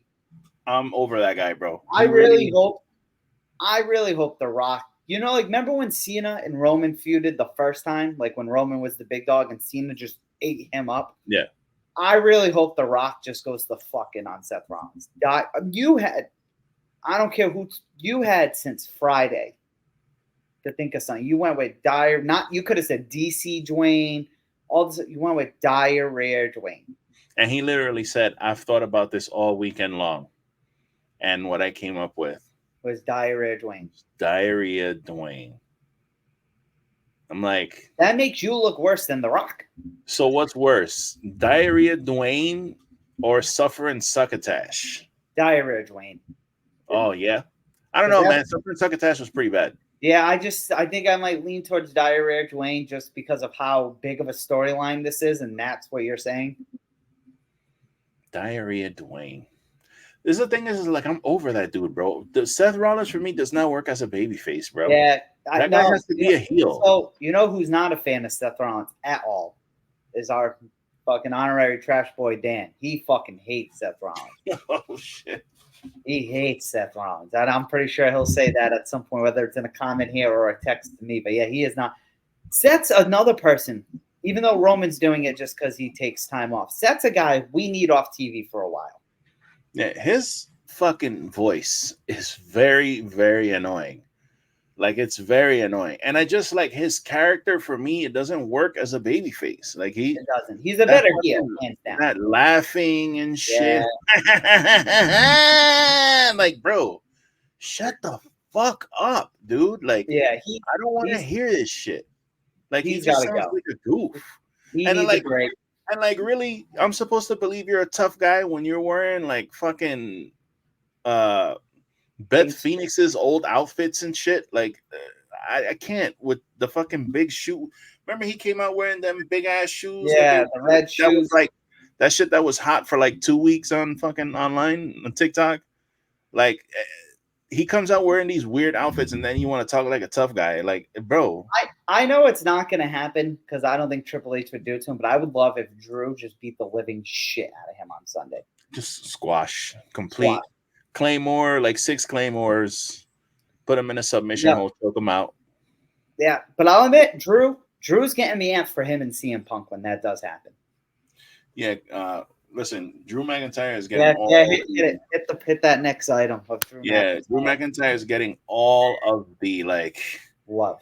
He's getting all of the like the every drop of ounce of anything that he can get out of this CM Punk angle. He's fucking getting it, bro. So he just tweeted out this video of him from last night, I guess, on Raw when he kind of claymored the shit out of Seth Rollins. But his caption was, "What did I ever do in this world to deserve an empty-headed blank dumb blank like Seth Rollins to go out there on national TV and go into business for himself?" Bro, I read that in CM Punk's voice when I saw it. That was great. Like, this guy's killing it, bro. Drew is not missing. Drew McIntyre is fucking. I don't know if somebody's helping him with his Twitter. I don't know if this is all him, because if it's all him, like, where has this guy been all this time? Because I was so far since he's been back, my favorite run of his has been the Scottish Psychopath. But yeah, this is the best Drew McIntyre. Yeah, this is dope. Like, this is dope. I want that belt on him so bad. I want Seth Rollins. I want that fucking belt off Seth Rollins. Like, it's so bad, bro. Like, what I want on Sunday. CM Punk on the announce. I think you have to have him involved in media somehow, and he does announcing. Why not have him call this match? And there's nothing I would like more than for that match to end and CM Punk sitting at the announce table or either face to face. So either Drew on that turnbuckle doing like his thing, raising it and staring down Punk, or they get a face to face after he wins. There is nothing more on the. I'm low-key looking forward more to that than anything else. I am so invested in Drew right now. It's not fun. I would even do not even have Punk on commentary. I would just have Punk come out at the end of the match. So like have him and Seth have a match. Boom, boom, boom. They have a good fucking 15, 20-minute match maybe. Then Claymore, beat the shit out of them. 1, 2, 3, new champion. and Drew's out there. So, because honestly, they kind of have to do it. All the shit that this guy's talking about CM Punk, take away his moment, like as the pyro's absolutely going off, he thinks it's his moment. Punk, that is perfect. To be honest, you got Punk's music hits, boom, crowd goes nuts, forgets all about Drew. Can you imagine the look on Drew McIntyre's face, and then they can fucking just go into the ring? They don't have to get physical because I know this guy's arms fucked up, but they just do a face to face, and that's your boom. There's SummerSlam right there. There you go. Yeah. Build a story on top of a story, bro. And the best part about that is that it shits on Seth Rollins because we completely push him to the side, which I'm all for. Yep. So let's do that. Let's book that. Yep. Give Lou the pen. And then Lou, our last thing we got here. Congratulations to our first Hall of Fame inductee, the wise man, the advocate, the everything, the owner of the creator of ECW, one of the best minds in the wrestling business ever, the man Paul Heyman going into the Hall of Fame in Philadelphia, rightfully so. Yeah, it makes perfect sense. This was a home run announcement, home run induction. The question is, who inducts him? Because before, I think it's going to be Tommy Dreamer. That's what I think. I think so. Because even if the other guy was still wrestling, I don't think that's not his forte to do that anyway. But the one thing with Heyman's really big on living in the moment. So, like, he should induct himself. I wouldn't be surprised if Roman did it.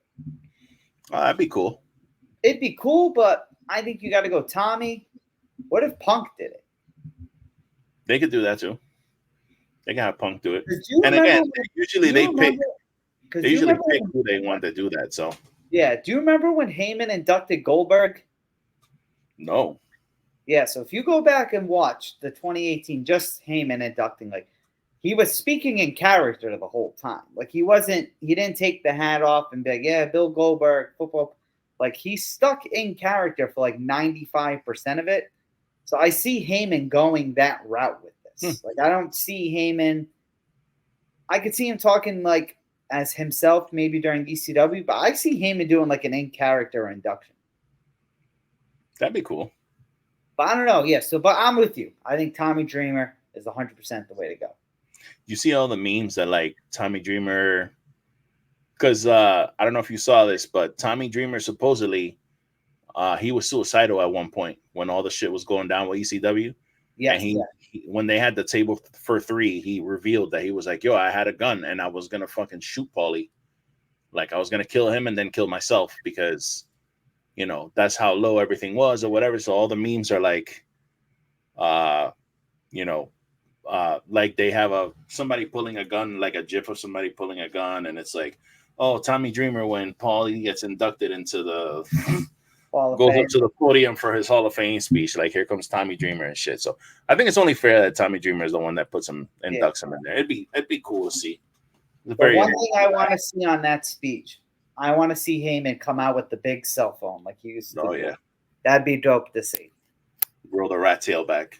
Yeah, right. But no, rightfully so. Perfect headliner for Philadelphia. Pretty cool. Yeah, I guess. And today we got news. Today we got our second inductee. That we got the news that ESPN broke it that WWE is inducting Bull Nakano, famed Japanese wrestling legend, is the second inductee into the Hall of Fame. Now, I will say that I am familiar with that name. I know of her, but I do not have the knowledge to sit here and opine about Bull Nakano. I know there are much smarter men out there, more knowledgeable men out there than me who would be able to do that. But I will say that congratulations to Bull Nakano. It's very cool that she's getting that honor. So big inspiration to a lot of the women. A lot of women are showing her love. A lot of women are super happy about this right now. So and Beth Phoenix, do you remember? Actually, I remember it in the moment. But when Beth Phoenix at Elimination Chamber last year, she did her cosplay. She had her makeup on. She did that. Oh, yeah. So pretty dope. Great to see for her. Yeah. I don't know, 2 for 2 so far. It seems like with these Hall of Fame inductions. I wonder if we got to get. I mean, we got to get Batista this year, right? No, I think when Paul might be like the head of the. See, because I don't know when they do Batista, because usually whoever they announce first is the headline. Yeah. So, but it's like next year if it's in Vegas and The Rock's wrestling, do you put The Rock in the Hall of Fame like during his last match weekend like they've done with others before? Because if not, Vegas would be a good spot to do Batista as well. Yeah. So next year you got to think it's Rock or Batista. I don't think we're gonna see The Rock for a while. I mean, I was surprised to see Paul Heyman pop up. Like, it's great. It's kind of weird they're doing active because remember last year was Rey Mysterio. Yeah, that's the thing for me. Like, I don't get that shit. Like, when someone goes in the Hall of Fame, it's because their career's over and they're being recognized. Like, that's the whole point of the Hall of Fame. Yeah, it seems like Triple H is hitting that hometown thing because they were in Southern California last year for Ray. They're in Philly right now for Paul. Yeah. So I'm not too sure, but if you give me 1 second, I will be. So yeah, man, Paul Heyman going in is great. Bull Nakano is also going to be very cool. I would think. Let's see some names that we talked about this last week, but I'd definitely like to see Victoria go in the Hall of Fame. I think she's more than deserving to be in the Hall of Fame. And definitely the Batista thing. I don't know when they're going to do that. I don't know when's the next time they're going to have a WrestleMania in like LA or California or something like that. But if they don't do it this year, then definitely next year in Vegas would be a good move for them to do. Sounds like something to me. And while I have you guys here, let me make sure. Let me go back into my note here. Let's see what we got. Let's go back to this Will Ospreay person. Dude, I've seen quite a few Will Ospreay matches this year, and every time I see one of those matches, it's like match of the year. Like literally, like every time I see one of his matches, I'm like, it's either the match of the year or it's a contender for match of the year. So the matches that I've seen is him versus Michael Oku, obviously him and Takeshita, him versus Speedball Mike Bailey, him versus Josh Alexander 1 and 2. Both of those matches were phenomenal.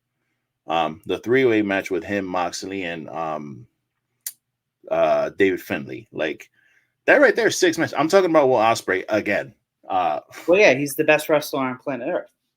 It's just like, I can't.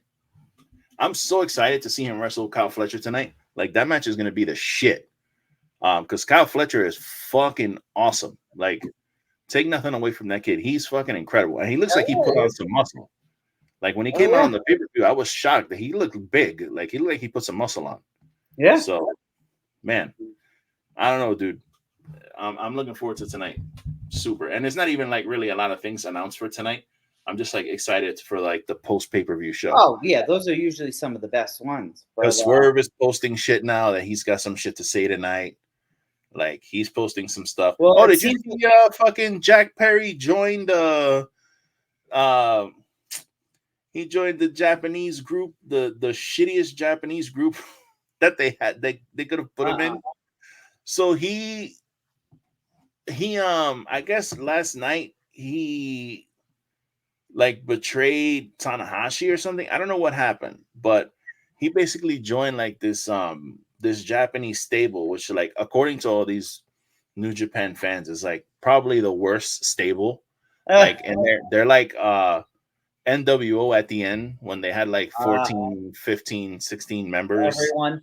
Yeah, the Buff Bagwell and all these people. So yeah, no, I was trying to see if I could find the name of them because I honestly don't even know their name.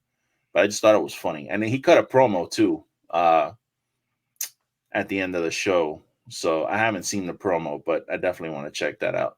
You know what we also forgot to mention before we go into our cool thing? We got another pay-per-view from AEW next month, Dynasty. Right? Dynasty? Yes, Dynasty. The weekend of my birthday. Hey, what a birthday gift. Unfortunately, he's giving me a fucking Sunday pay-per-view, which is not great, but it's all right. We'll take it. Learn your lesson, Tony. Hey, man, and now that we have the fucking cheat codes, we got the pay-per-view cheat codes, man. Listen, I'll tell everybody right now. If you have access to VPN, go do that shit. That is the best shit ever. Hey, it's not stealing. It's not stealing. We're paying for the pay-per-view. We're just paying a little bit less than we're supposed to. Yep. And it's kind of like remember how we had the conversation last week? I think it was last week, right? About watching sports live, like how you go to the movie theater. Nothing wrong with that. Good time, but nothing better than watching a wrestling show at your house. Sitting in my house watching on my crispy ass TV, Yep. the perfect pay-per-view stream on Fight Network. Fucking fantastic. Yep. But Nick, time. seeing as how we are in the month of March, it is March 6th. Obviously, the big thing in March is March Madness. So we thought that we would have a little fun this week and we would have our own bracket. So we would start our own little March Madness bracket here nice and early. And our theme for the bracket is hardest wrestling themes. So we got 16 entries here, and I'm going to pull it up in a second. We got 16 entries here. Nick picked 8. I picked 8. And our good friend, Dangerous Dan, mixed them all together for us, and he kind of put the pairings together. So I glanced at it, but I didn't really look at everything. I just kind of was messing with it a little bit, but I didn't want to really look too much at the actual the competition, so it could be a little fresh in my mind. But I'm going to pull it up here. Now, what I will say is that we kind of wanted to play some clips of some of these themes to go along with everything, but you will get taken down. So I will sing. No, I'm kidding.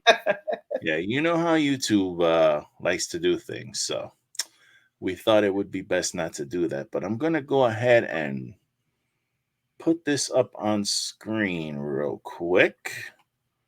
Now, what we haven't talked about, what's going to be our deciding factor? I'm going to see something here. So here's the thing. What I was thinking about, well, one thing I was thinking was that if we end up both choosing the same song, how would we do a tiebreaker? Because there's only 2 of us. So I have a trusty coin and I will flip it to see which one we. So I also texted our friend Dan and I said, if we have a tie and I text you names, are you able to answer? He needs to jump on, is what he should do. So I know he said he wouldn't be able to. Yeah. So I sent him a text. If he answers soon with that, we could go that route or the coin toss. I really don't care. Cool. So while we wait for his reply, you want to pull it up and let's see what we got with these. Let's throw it up. And then obviously in the chat, when you guys watch this, let us know what you think, where we're dumb, what you like, all of that. Bam. So we are up and active. Look at that. Everything is working perfect. So we have our 16 themes here. And so one thing I was going to say before we made our choices is we didn't know what choices we both picked. I was going to say, let's leave out like songs. Like obviously like Cody's song is a song. Edge's thing is a song, but it's funny because I ended up picking a song. And I was the one thinking about like not doing it, and I ended up picking a song for one of mine. So really made no sense. So I figure we'll just go top to bottom and start right up here at the beginning. Now, my thing here is for the first one, I'm not familiar with this Jericho theme. Neither am I. So just for the record, since Dan was helping us, I gave him 4 of my picks. So I'm assuming this is one of his picks. So I'm going to ask him quick. What is this Jericho song? Okay, why is my phone bugging? Phone's tripping. Dude, it's like not. But we know Jade Cargill, her entrance from AEW. That fucking theme, that shit is hard, bro. Especially when they used to do the live performance. Dude, that theme is fucking hard, bro. That shit came on in the gym the other day. Let me pull up this Chris Jericho joint because I don't recognize that name. No, maybe it's something. Maybe we just got to hear it and then we'll know it. Because I'm sure when I play it through my phone, YouTube won't. Whatever. No, if you play it, we should. I'm pretty sure we're just getting tripped out on the name. So it's King of My World? Is that what that is? Yeah, he just sent it to me. So I'm pulling it up to myself quick to listen. So is it King of My World? Yeah.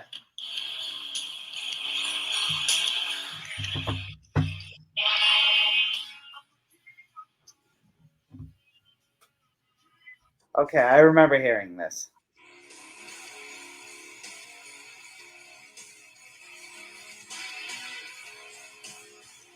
This is kind of hard. Yeah, no, I remember this. I remember this soundtrack. I remember it being a good one. I don't think he ever used it on TV, but yeah. No words though. Uh, And I like Saliva. Like I actually like the band Saliva. Their first album is fucking phenomenal. So that's just kind of hard. That's just kind of hard, bro. I'm not gonna lie. So we got that and Jay Cargill.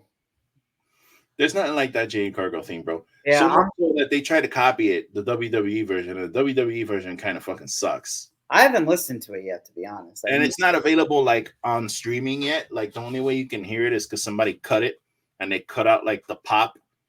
Wow, that's kind of hard. So yeah, it sounds kind of shitty, but I mean, yeah, I go Jay Cargill. I don't know what your vote is. Yeah, we're gonna have to go with Jake. All right, let's move I mean, on.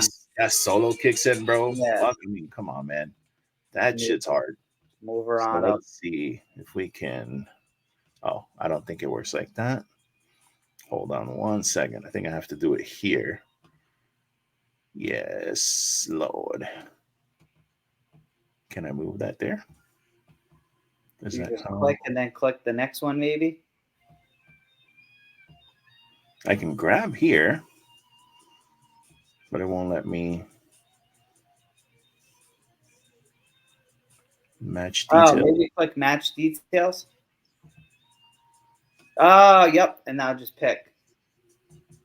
I think that's how that works. No, it's not letting me do anything. Interesting. Don't worry, guys. We're going to get this figured out. Yeah, why not? Am I typing something here? No. Okay.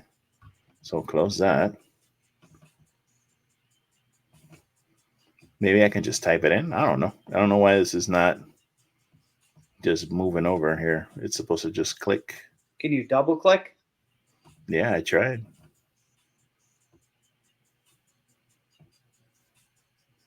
It's even like dragging. Like it's letting me drag, but it's not like doing anything. Very weird. Huh. I guess we'll see. We'll try the next one and maybe go from there. It's not even letting me type, dude. There's always got to be some type. Right now, looking on my screen, the number 8 is highlighted. I don't know if that means anything. Like the number itself, 8 is highlighted. No, it's not. I'm not sure what is happening here about TBD. Yeah, I don't know why it won't. If I go to match details, it should just like let me move one or. I wonder if you have to hit like a start button. Weird. Damn it. All right, guys, I apologize for this. This is odd. I don't know why it's not Yeah, I was gonna see, is there like a begin bracket button or some weird shit? And I can't even see. Wait, hold up. We got somebody. Oh, that's never mind. That's the thing. I was like, is somebody waiting in the lobby? So hold on a second. Let me look at this. I'm gonna stop sharing it for a second just to see if I can. Well, Lou talks about that. Looks at that. So yeah. So tonight, I'm really thinking that the Bucks' announcement's definitely Okada. Like the more I'm sitting here thinking about it, the more it just makes sense. Whether he comes in heel or face, to me, I just think it makes sense. And I just think, I don't know. I just think it's the safest way to go. Pulling up now, see if anything maybe popped up, because it seems like every time where we record, something happens on Twitter. Oh, yeah. So we're going to refresh Twitter. Let's see what we got here. I don't know what we got. Oh, yes. Fightful Select has learned that Matt Hardy's AEW contract is currently set to expire this month unless an extension is reached. No shit. Perfect time to retire, my friend. As Rob would say, go the fuck home. Yeah, you ain't got to go home, but you ain't got to stay here. You definitely can't stay here, bro. You got to go. It's they don't renew. It says start the tournament right here. So let me press that button. Perfect. And now here we are. And now things look a little different. So let me.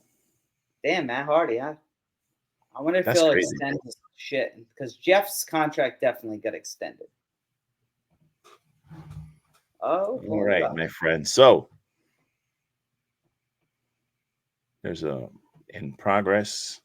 Damn. And let's see. Report scores. Verify the winner. Jade Cargill. Bam! Look at that. You like that? That's actually pretty cool. The fuck I'm talking about. So next, got Batista. I Walk Alone against Solo Sikoa. Solo Sikoa's taking it all. Now, I think I've said this to you. Solo's theme's hard. I feel in most matchups, I'd want to pick it, but man, come on, Batista. Yeah, I mean, first of all, get Saliva again, back-to-back Saliva songs. How you gonna pick against I Walk Alone? Bro, that's just the hardest. Seeing the entrance live, just everything Batista does, perfect.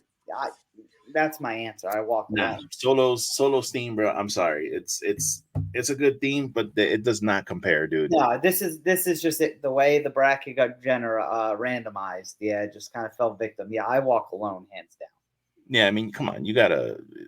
That's an easy one. Especially during the entrance when Batista hits the pyro and he's like, yeah, it's the whole thing, dude. The thing and the thing and then the other thing. And then, do you ever see the video of Xavier Woods singing it? Of course. I watched that like 1,000 times. That poor dude, he was screaming his fucking lungs out. Yeah, it's hilarious. All right, so moving on into the second round is Batista, I Walk Alone.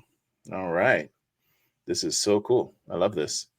All right, moving on into our next bracket here, we have CM Punk, not Cult of Personality, but The Fire Burns, which is the AFI theme, going up against the Undertaker's Rollin' Limp Bizkit theme. That's tough. That's a little tough for me. This is a tough matchup. Now, I'll say this is a little tough for me because while I do love AFI, and there are two schools of AFI. This is the emo version of AFI and the punk rock version of AFI. That Rollin' theme, mind you, the lyrical content of that song is not the greatest, but damn it if that song is not hard as shit when you're listening to it on some good speakers. Like, yeah, especially with that big arena. We don't care. That big ass arena and the Undertaker coming out on the motorcycle on the Harley, bro. Like the gong before it. Man, I mean, but then you got to think of CM Punk coming out to this Fire Burns at Money in the Bank 2011 before he beat Cena for the title. Oh, the Fire Burns. You're talking about, this is not the AFI song. This is his Straight Edge Society theme. Yeah. This is everything before he left. Left. Actually, I really like that song. But all it is screaming.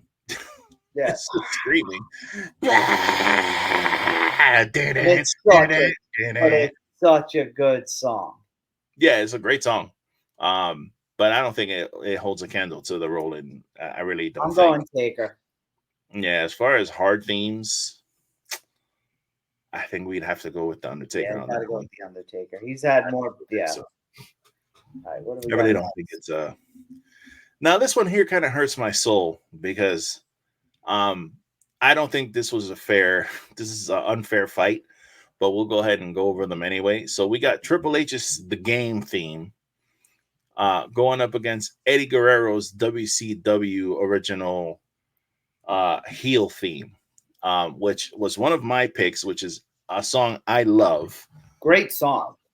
And it's just got like such a like smooth, like cocky heel, kind of slow, methodical kind of theme. But then you got, come on, man, how you gonna pick against Triple H's The Game? Like, it's Motorhead, bro. Bro, for Christ's sake, they play it at a lot of sporting events. Or let's just be real. Once he got the entrance down, when he gets on the turnbuckle and he's like looks to the left, looks to the right, spits the water out. Nah, time to play the game. Yeah, it's the whole presentation of it is just once you think about that song, it's the whole presentation though. First of all, when you hear that time to play the game, that's it. Like even that's it. Like as soon as that shit starts like that, it's the best. It's the best. It's one of the best themes, like period. Of all, yeah, you got to put me down for the game. Yeah, I think I'm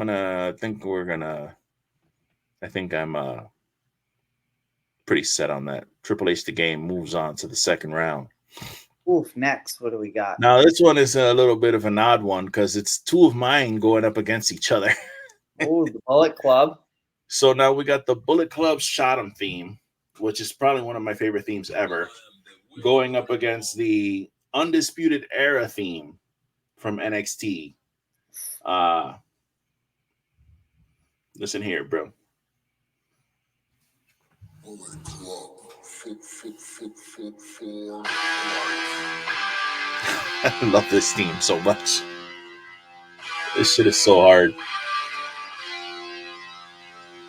It's an epic theme, man. That's a head nod right there, bro. Before we get pulled, we got that one. That's basically the entirety of the theme. But then when you know what's funny about the Undisputed Era theme? It's getting harder and harder to find it now. Is it? Yeah. It's getting harder and harder to find that shit on YouTube. They're starting to pull it down. So here, I think this is it here. Oh, yeah. I miss this theme so much.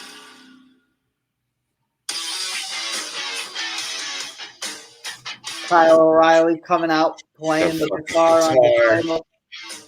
That shit is, I mean, that's one of the best themes they've ever produced ever in WWE, in my opinion. Like it's just such a head. We didn't even get to the like that shit's hard, bro.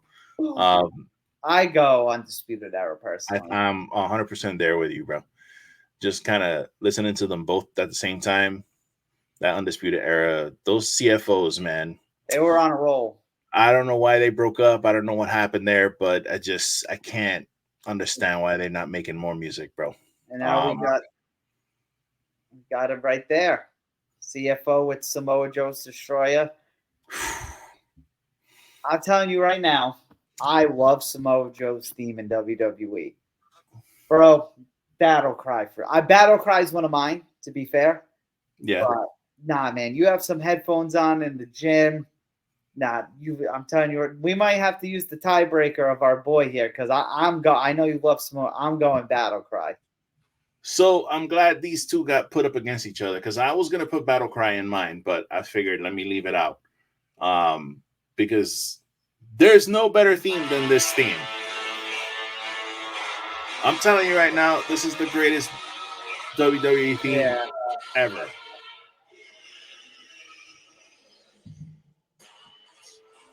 Yo, there's no better thing than this. Joe. I mean, Joe.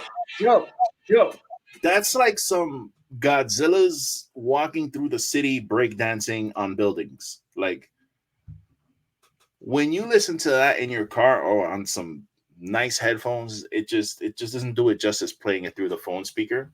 So, bro, as much as I love that Kenny Omega theme, I'm a big fan of that theme. I'm gonna have to go with Samoa Joe Destroyer. So I texted the source. The winner is Joe.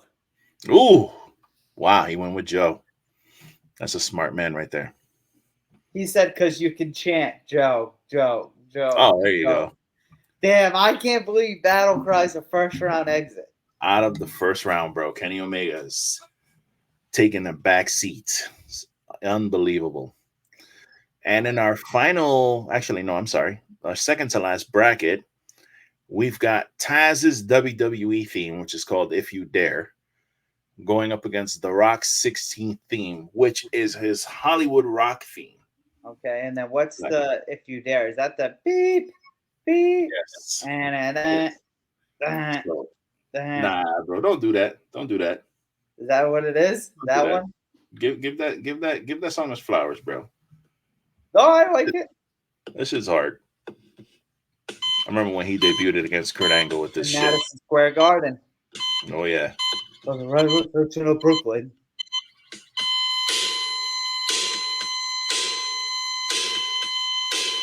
Kind of takes a little long to start, in my opinion, but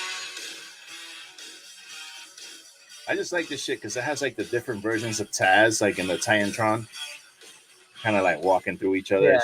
I don't know, man. I've said this, so I'm probably coming off bias. Hollywood Rock was great. That entrance, everyone booing him. Is it this one? Yeah, this one right here. Yeah, this shit is cooking. Amazing. Both of these take a little long to start, actually. So that's kind of that's good that they line up against each other.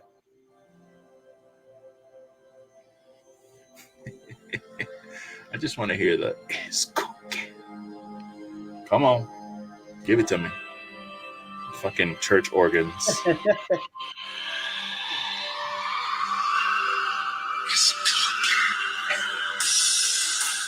But even the song, like that shit's that's hard, bro. That's probably one of his best themes, like if not the best one. Like that honestly, needs to somehow come back during all this. I don't know why he's not using it now. I don't know if it's so I think we might get something maybe at Mania. I don't know, but because here's the thing, we all saying it's Hollywood Rock, but he's really leaning more into corporate rock from like '98. Yeah, he can't keep coming out to if you smell like he can't keep coming out to that. That's for when he's a good guy. So like, I'm going rock here. I don't know about you. Yeah. I think Taz is unfortunately Taz. If you weren't going up against that theme, you might have made it to the second round. But dude, come on. Brother, I gotta say this next one kills me. Absolutely kills me. So this is funny because this might be the hardest matchup for me in the whole tournament. No bullshit. So here's the thing for me. I'm going to go with the Stone Cold Step Up Disturbed version because the Mark Henry song got turned into a meme. And now every time I hear the Mark Henry song, I'm thinking like somebody's going to get their ass licked. Somebody going to get the pussy licked. Like it's I've never seen that. It just it just became everybody was putting like when you go in like if you go into the like if you search that his song on YouTube and you go in the comments, everybody's posting their own like lyrics like that. And then on the other hand, we got wow. And that's from Stone Cold's Instagram, mind you. So no shit. Yep, that's where I found that. He posted that recently. Maybe that's a sign. Maybe it's not. Ooh. But you got to put me down for Stone Cold. If he comes out to that at Mania, I'm done. That's dope. That would be fire. I go Stone Cold Disturbed. Step up. Because I'll never forget. You can't. When he won the title against Rock at WrestleMania 17, and he shakes his he who shall not be named's hand, and JR's like, he made a deal with the devil. And you just got that in the background. That's one of the best endings to Mania ever, Mike. Well, yes, sir. I'm biased. That's still my favorite Mania of all time. Yeah, man. It definitely. All right. So now we've got our second round ready to go. The Rock and Stone Cold going up against each other in the second round. Well, who would have thunk it? So going back up to the top here, we've got Jade Cargill's Epic going up against Batista's I Walk Alone. I Walk Alone to the next round, in my opinion. I love Jade's theme, but what we were just saying, man, when that theme hits for Batista, I walk alone inside this pit of danger. Come on, man. Yeah, it's Jade Cargill's theme is called Epic, but I will say that Especially when she's going down to Batista. Batista moves on to the semifinals. Especially when he would come out in those fresh ass outfits with the big gold belt. Yep. Come on. And that shit's dope how he just does the kind of swinging thing at first and then I like when he got it down where he would do it and then he'd be bringing one arm up and then the last pop he would know he'd slam it down.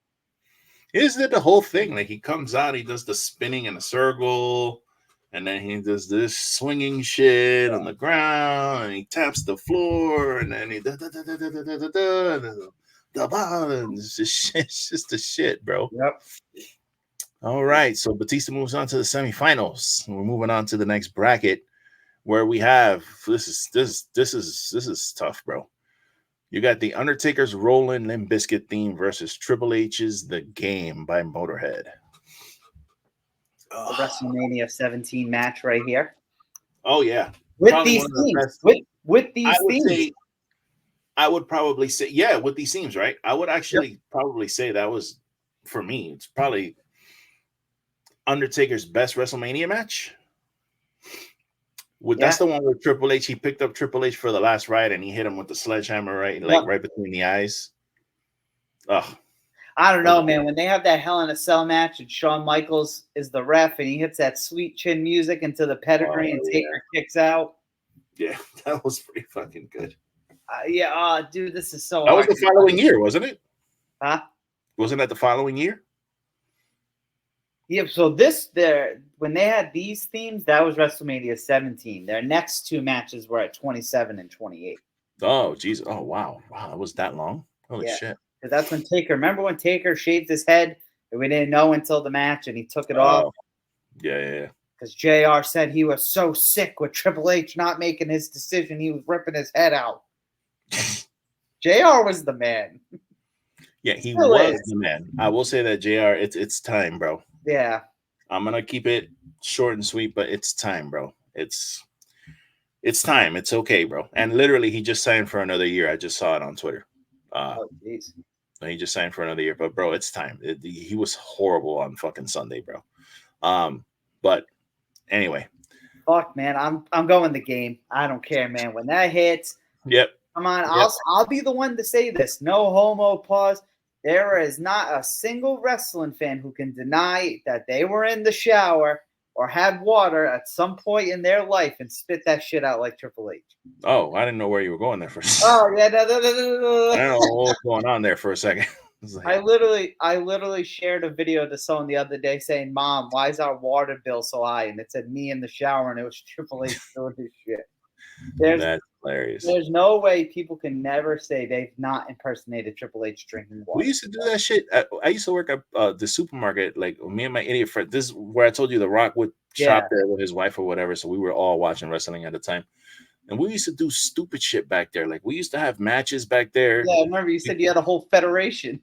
Yeah, we would stack up milk crates, like and make a giant wall of milk crates and throw people through the milk crates and hang our weight belts on the fucking sprinklers and have like ladder matches and just dumb shit. So we would we'd take water or soda and spit that shit like Triple H. Like we were just doing this dumbest shit back then.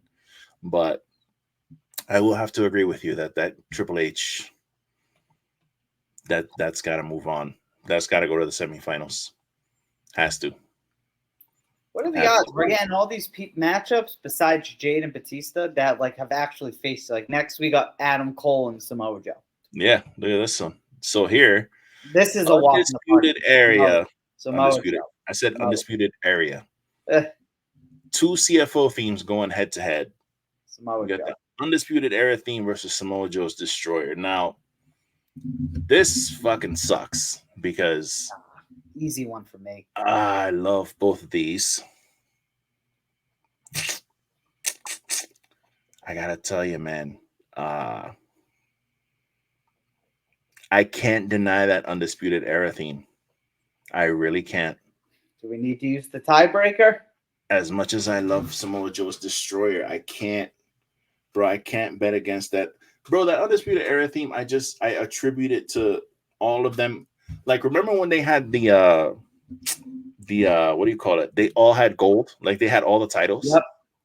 They just tag team titles, North American title, NXT title, and they would all come out with all the belts, with the shirts and the theme. Oh man, Joe coming out to confront fucking Lesnar. Joe. Yeah. I don't know, man. Joe for me takes it. That to me, I go Joe. I don't know what you go. Damn, this is hard. This is hard because these are both my babies.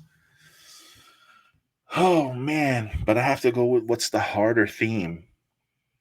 You got to go Joe. Come on now. Joe is the harder human. Oh, I mean, obviously. That's obvious, man. It's just when Undisputed Era, when they start hitting that solo. Nah, I gotta go Undisputed Era, bro. I can't do it. I can't vote against that shit. All right, I'm hitting up the third man. I can't do it, bro. Gotta hit up the third man. If he doesn't answer, bro, I'll flip the coin and you pick heads or tails, and wherever it falls. He's been answering pretty quick on the other two that we had. That will be the winner. Give them yeah, they're both good though. They are both very much, dude. It's just boom.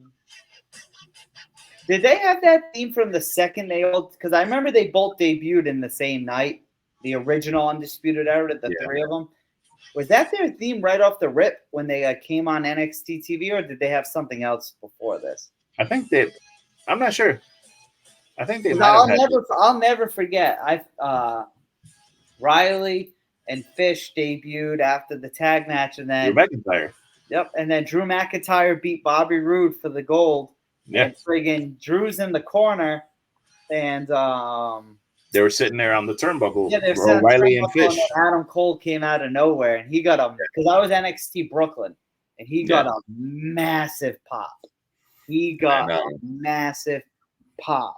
What's his name? Sounded like a super mark. Morrow. Morrow Ronaldo. He's like, that's Adam Cole. That's Adam Cole. Well, that's literally when NXT was the Indies. Yeah, man. They had grabbed everybody from fucking PWG everywhere. That's when they had Ricochet, EC3, like I said, Malachi Black, Velveteen Dream, Tommaso Ciampa, Gargano. Yeah. Like they had everybody, dude. They had everyone. Every indie darling that was out there, they had them all. And it's so imagine. So let me ask you this before we flip this coin or get an answer. Say the current regime now was in charge then. Who's someone that either got released or isn't a big star that would have been a big star? Like, say when Adam Cole would have gotten called up to the main roster instead of not re-signing and Triple H was running the show, like, would he have been a bigger deal? Or would Malachi Black still be in the company? Or would he have been a big deal? Because he was a big deal in NXT. Like, who's someone that you think would maybe have been? It's that it's hard, bro, because WWE, like, it's almost like it's all about WrestleMania, right? So at this point in WWE's, like, not career, because that's the wrong thing to say, but, like, at this point with WWE, it's like it's about the star power and the big bucks. Like, what's making you, you know, because if it's about talent, there's a lot of talented people who are not, like, being showcased. So, I mean, if out of all the people who got, like, released or whatever, if they would have been called up during, like, now, I think Keith Lee would be a pretty big deal. I think him and Aleister Black would have been. Yeah. I don't know where they would fit, because they don't really have anybody, like, which could be a good thing. They don't really have anything or anybody like Aleister Black or Malachi Black on their roster. So that could either help him or hurt him. I'm not sure. You got to think that's an inevitable return, right? Most likely, yeah. Yeah. Most likely. Well, if you want to go ahead and flip this coin. Oof. All right, so I'm gonna rattle it in my hand so I can't see which side's up, and then I'm going to flip it, and you call heads or tails. So The here we go. Patriots called heads in the Super Bowl and they went to overtime to win. I'm going to call heads. Ooh, and it dropped on. Oh, what is that? Those are tails, my friend. Tails, all right, undisputed. I'm not mad with it. Undisputed era moves on. Undisputed era moves on to the semifinals. Ladies and gentlemen, Samoa Joe goes down in flames, unfortunately. And in our last bracket here, we've got an impossible task. We have to choose between The Rock's Hollywood theme, his 16th theme, or Stone Cold Step Up Disturbed version. Now, The Rock is my GOAT. In my opinion, just my favorite wrestler of all time is The Rock. I'm going Stone Cold, though. Wow. I fucking love that Disturbed theme. Yeah. I'm a big fan of that. Because it's harder. It's harder. Like, don't get me wrong, The Rock, Hollywood Rock, that's a hard theme. Don't get me wrong, but something about the way Stone Cold would walk out, fucking, you know him, fucking going to the ring, doing his shit, going into the Stone Cold, man.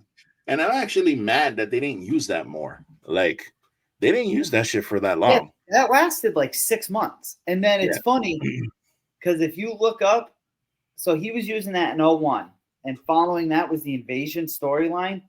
If you look at his theme he had during that, it was like, it wasn't even his old school. Because then eventually he went back to like the old G Stone Cold theme. Yeah, they gave him a terrible generic like guitar fucking. Like, they were trying to give him basically anything to not get him cheered. Is what they were doing with that. I'm trying to think, like, because it can't be a copyright thing, right? Because if you go back and watch old shit, it's still the Disturbed theme.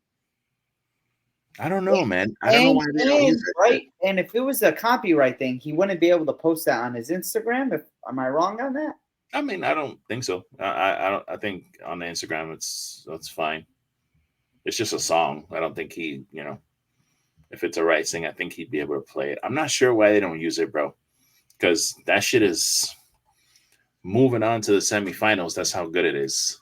Oh, if he came out to that at Mania, I know he won't. If he comes out at Mania, it's gonna be to his OG shit because that's what he's been coming out to forever. But right, that would pop me. I'd be with it, bro. I'm dying to hear that fucking song again. All right, well, we are down to our final four. The final four. We are down to our final four hardest wrestling theme bracket, and I gotta say these are some slaptastic tunes. So we're going to go right up on top.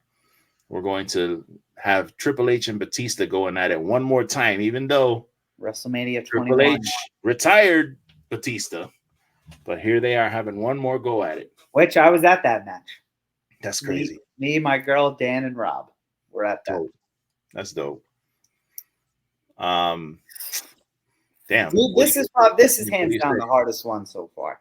What do you say? I mean, what do you say to this? Triple H is the game versus Batista's I Walk Alone. I mean, man, I'm going to be honest, though.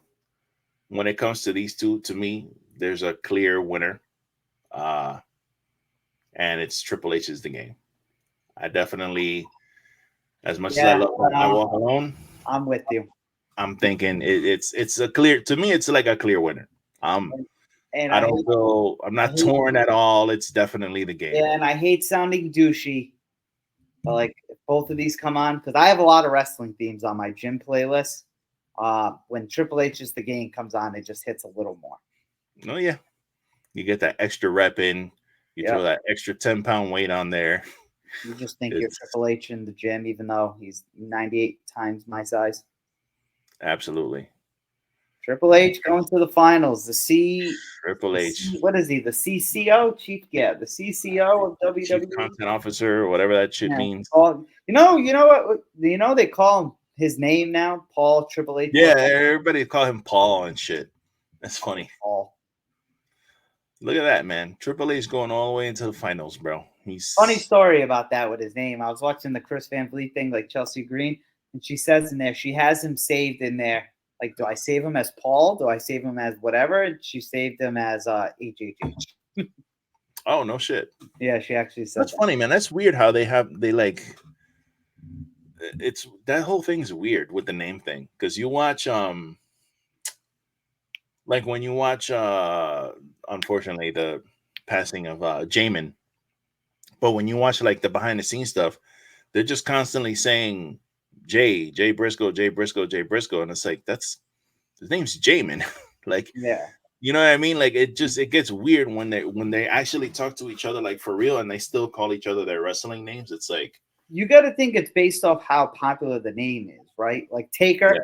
Like I don't think anyone back maybe he who shall not be named calling him Mark, or maybe even Triple H. But you got to think most people everybody's are calling him Taker. Taker, yeah. But like you think Roman's called Joe? Yeah, I don't know, bro. I don't know. That's so now I'm thinking of people whose real names I know and if they're called that. Like Rock was probably always Rock or Rocky. Yeah, now they just call him Dwayne because it's to like make fun. Dwayne, they're trying to like make fun of him. I'm pretty sure. But everybody calls him Rock. People probably called just Stone Cold his real name, Steve. Yeah, I mean that's part of his thing, though. You know what I'm saying? Like Stone Cold Steve Austin, like it's there. You know, and that's his actual name. So, you know what I mean? Do you think Ricochet is called Trevor? Probably because who the fuck is like, yo, Ricochet? You want to go to Red Lobster? Like, yeah, like is Seth called Seth Rollins? Like, do people get his attention by saying Seth or Rollins, or is it Colby Lopez? I don't know, bro. I didn't even know that was his name. Yeah, I'm pretty sure it's Colby Lopez. Let me look it up. Wow. That's fucking odd. Let me his name is Colby. Colby. Colby. Colby Daniel Lopez. You're like, yo, Daniel. Like you gotta think he's called like Seth. I don't know, like you know what I mean? Because it's weird. Because at the same time, it's like, I thoroughly bet you there are motherfuckers out there that say like, "Hey, Hunter," and call him Hunter. Yeah, of course. Like Shawn Michaels is not called. What's his name? No, don't say it. It's Michael. Is it Michael? Yeah, Hickenbottom. Michael Hickenbottom. Like he's probably just Sean or HBK. Probably Sean. I always remember that because when fucking Road Dogg and Billy Gunn went to TNA, like they were calling themselves the Voodoo Kin Mafia. Yep, which is that. VKM, Vincent Kennedy McMahon. Yep. And they were cutting this promo on, I guess they hated Shawn Michaels and Triple H. I don't know what the fuck was going on, but they were like cutting promos on them, trying to get them to come to TNA so they could like fight. He's like, this ain't no wrestling match. You know, this is man shit, whatever. We're going to fight. And Road Dogg was like grabbing the mic and he was like, Paul Levesque, Michael Hickenbottom, like calling them their like real names to try to get like that. Ooh, he's calling them their real names. So I was like, bro, this shit is corny. There ain't nothing you can do to not make this shit corny. Every time I hear that Hickenbottom name, I think of that shit. I'm telling you right now, there ain't a chance I'm voting for Undisputed Era here. I'm sorry. Yeah, this is I'm kind of stalling for time, but yeah, this is this right here is a clear knockout. No there's no this is a clear TKO right here. First round TKO. So for the finals, this is what I want you to think. You're sitting at an event, whether you want to pretend it's WrestleMania, Raw, Backlash, SmackDown, whatever it may be. You're sitting wherever you think you are in the arena, wherever you want to be. Triple H does his game entrance against a Stone Cold Disturbed. Because there's no better way to make this decision when you picture yourself in the arena. Because I'm one of them, me personally, I don't know how you are. When I'm at wrestling shows, themes hit even more for me live in person. Yeah, of course. Hell yeah. The thing with here's the thing about it. So, again, the Step Up Disturb theme, you hear the glass break. You hear what was that? That was a weird noise. Let me make sure everything's okay. Hold on. Oh. Still recording. Yeah, we're good. Oh, we're at 2 hours, bro. Holy shit. Yeah, today. So again, when Stone Cold's theme hits, glass breaks, music starts, he just walks out, goes into the ring, hits the four corners thing. That's his entrance. Triple H, the lights go down, you get the green spotlights, you get the green laser lights all over the fucking arena. He does the time to play the game.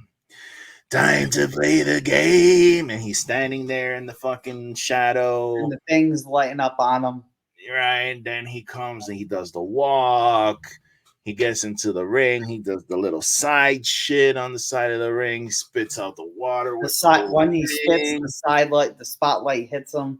Yeah, I mean, it's like a whole performance, bro. And then when he goes in the ring, I like one of my favorite underrated parts of I like when he gets on the turnbuckle and he's like, you bow down to me. And then he does that. Man, he does that pose. Like, that's one of the things that, like, you know, everybody goes in the ring and they do like this or they do their, you know, whatever. Like him, Randy Orton, they have specific things that no one's ever done. Triple H does that pose where he goes like this. He perfects it. This shit and everything flexes. And like nobody poses like that, bro. Like nobody does anything like that. He just does that pose and he has like the pause, like perfect V, like the traps and all that shit. It's just fucking, I mean, the guy was a specimen, bro. Pause. Like his entrance is like an entire performance. You see people tried roasting him because of that video in Australia because he has like skinny legs now. Oh, shut, bro. Shut. Brother, he almost died. This guy fucking, first of all, he almost died. Secondly, go into the gym with that guy and see if you can do more than he can. I doubt it. Because to be honest, I bet you he doesn't work out like that no more. Like a lot. No, yeah, The Rock is something else, bro. Bro, The Rock has to be taking some type He's on something. There's no way that's on him. Performance enhancing materials, you know. And again, allegedly, because I don't want to get sued. But like, come on, he puts what, 50? Yeah. And he looks like that. He looks bigger than he's ever looked. Like, do you see his arms? How his arms look? Yeah, because he always flexes and his forearm sticks out to here. Like he always shows no the sense. It makes no sense. I don't give a fuck how dedicated you are, how much, you know, how much man shit you have in your body, to make you get up and go be that go-getter. I don't care about how many David Goggin videos you watch.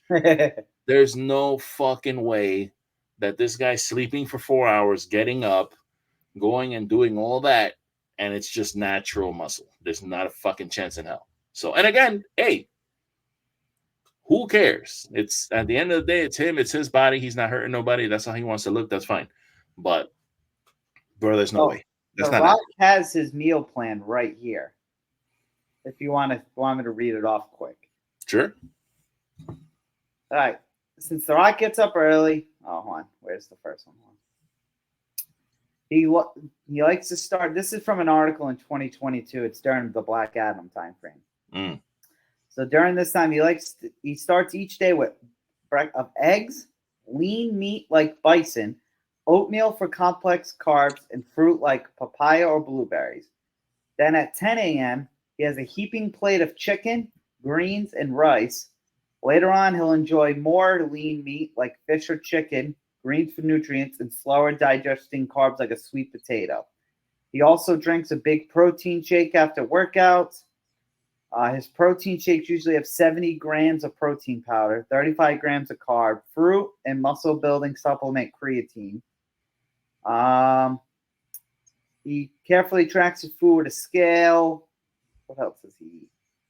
Yeah, and he eats more shit like that. I mean, that doesn't sound too crazy, but it's just, come on, man. I don't give a fuck about how dedicated you are to the gym and how early you wake up, bro. There ain't no way you look like that naturally, bro. Yeah, like I'll say this. Pause. I'm excited to see what he looks like in his trunks. Because the dude's probably just. Hey, yo. But yeah, because he's going to be massive. Yeah. Yeah. Wow. But you know what I mean? I get you. I don't know what he's going to actually wear to the ring. I guess he's going to wear the trunks or whatever. Oh, yeah, that's what he always wears. So yeah, I don't see him deviating from that. He ain't going to wear like track pants or that shit. Dude, as much. So you're going Triple H, I'm assuming. Listen, man, I gotta go with Triple H, man. And I mean, it's not, I made it sound like it was an easy decision. It definitely was not. But you sold me. You sold me, though. I'd like to think we can crown Triple H the winner because, yes, the Disturbed might even be the harder song, like with the words and everything and getting hyped. But that entrance of Triple H, like that adds to it. You know what I mean? Like we were saying, chants help out. Like, come on. Yeah, I'm down with Triple H. People are going to think we're WWE homers and marks now for this, but yeah. That's all right, man. And if you don't like that, we got 2 words for ya. Well, hey, congratulations to the Chief Content Officer, Paul Triple H Levesque, WWE Hall of Famer. You are considered the Trash Boys' hardest wrestling theme. Another accolade for him to add on to his very studious. I better hear that. I better hear Byron Saxton announce that during his press conference when he introduces him. I want the next episode of Raw for them to acknowledge, be like, hey, shout out to Triple H. He just won. He just came in first place in the hardest wrestling theme bracket from the Wrestling is Trash podcast. So congratulations to our Chief Content Officer, Triple H. I'm like, oh man, look at my goal. If that happened, I'd be like, I'm done with life. I'd fucking pass out if that happened. You know what? I'm going to make this known right now. If I ever somehow meet Triple H, I'm going to tell him this. Oh, yeah, for Shake sure. His hand. Thank you for what you're doing for the business. Just so you know, me and my homeboy, we do a podcast. We voted you hardest wrestling theme. Absolute hardest wrestling theme. Oh, that's awesome. Congratulations. All right, well, that is our show, man. 2 hours and 16 minutes. It took us a minute to figure that out, but we got it done. That's all right. Now it'll just be easier for next time. Yep. Fantastic. Yeah. So with that being said, guys, we've taken up 2 hours and 16 minutes of your time. We hope that you enjoyed this time with us on the show. We had a great time talking wrestling for you and with each other here. So, guys, ladies, gentlemen, children of all ages, thank you. Thank you very much for joining us on another episode of Wrestling is Trash. You can always find us on Instagram under Wrestling is Trash. In the bio, you can click on that link, and that link will take you to all of our content, including this very YouTube page where you might be watching this, or you might be listening on Apple or Spotify, which is good too. But if you could go onto the YouTube channel and give us a follow and a like on there, we would really appreciate it. And also hit the notification bell. So when we go live with a new episode or a watch along, you will be the first to know. So again, I will leave it up to Trash Boy Numero Uno to take us home because I'm losing my voice. But from me to you guys, enjoy wrestling and thank you. Yeah, Lou hit it home there. YouTube, man. YouTube and Instagram at Wrestling is Trash. Like, comment, share, subscribe. Up on the old Twitter, Wrestling Be Trash. Thank you guys. We're really over 2 hours listening to this. But please let us know your thoughts. We know you're watching. Comment. Let us know who your winner is. What was a hard matchup for you? Where do you disagree with us? But just like to reiterate again, next Thursday, time to be determined. But we will be going. We'll be recording then, so you can get our instant reaction to Mercedes Moné's highly anticipated. We're assuming we are very much assuming here. Seems pretty obvious. Debut on AEW Dynamite. You don't have to wait a week. You're gonna have to wait 24 hours, and you'll hear it. So from the Trash Boys to you, have a great day. Have a great week. Smile, and as always, enjoy the wrestles. Oh, actually, before we go, I have something for you, Nick. What is breaking news? Do you recognize this theme?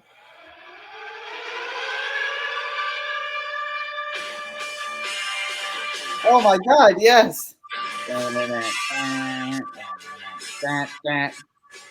Little Perry Saturn action. That is Perry Saturn's 2000 theme from WWE. That is his Titantron theme, Saturnal Volume 2. Mr. Perry Saturn's theme, which did not make the cut on this episode, but maybe next time. Yep. And we will leave you with that. Good night, good people. Enjoy your wrestling. Onward and forward.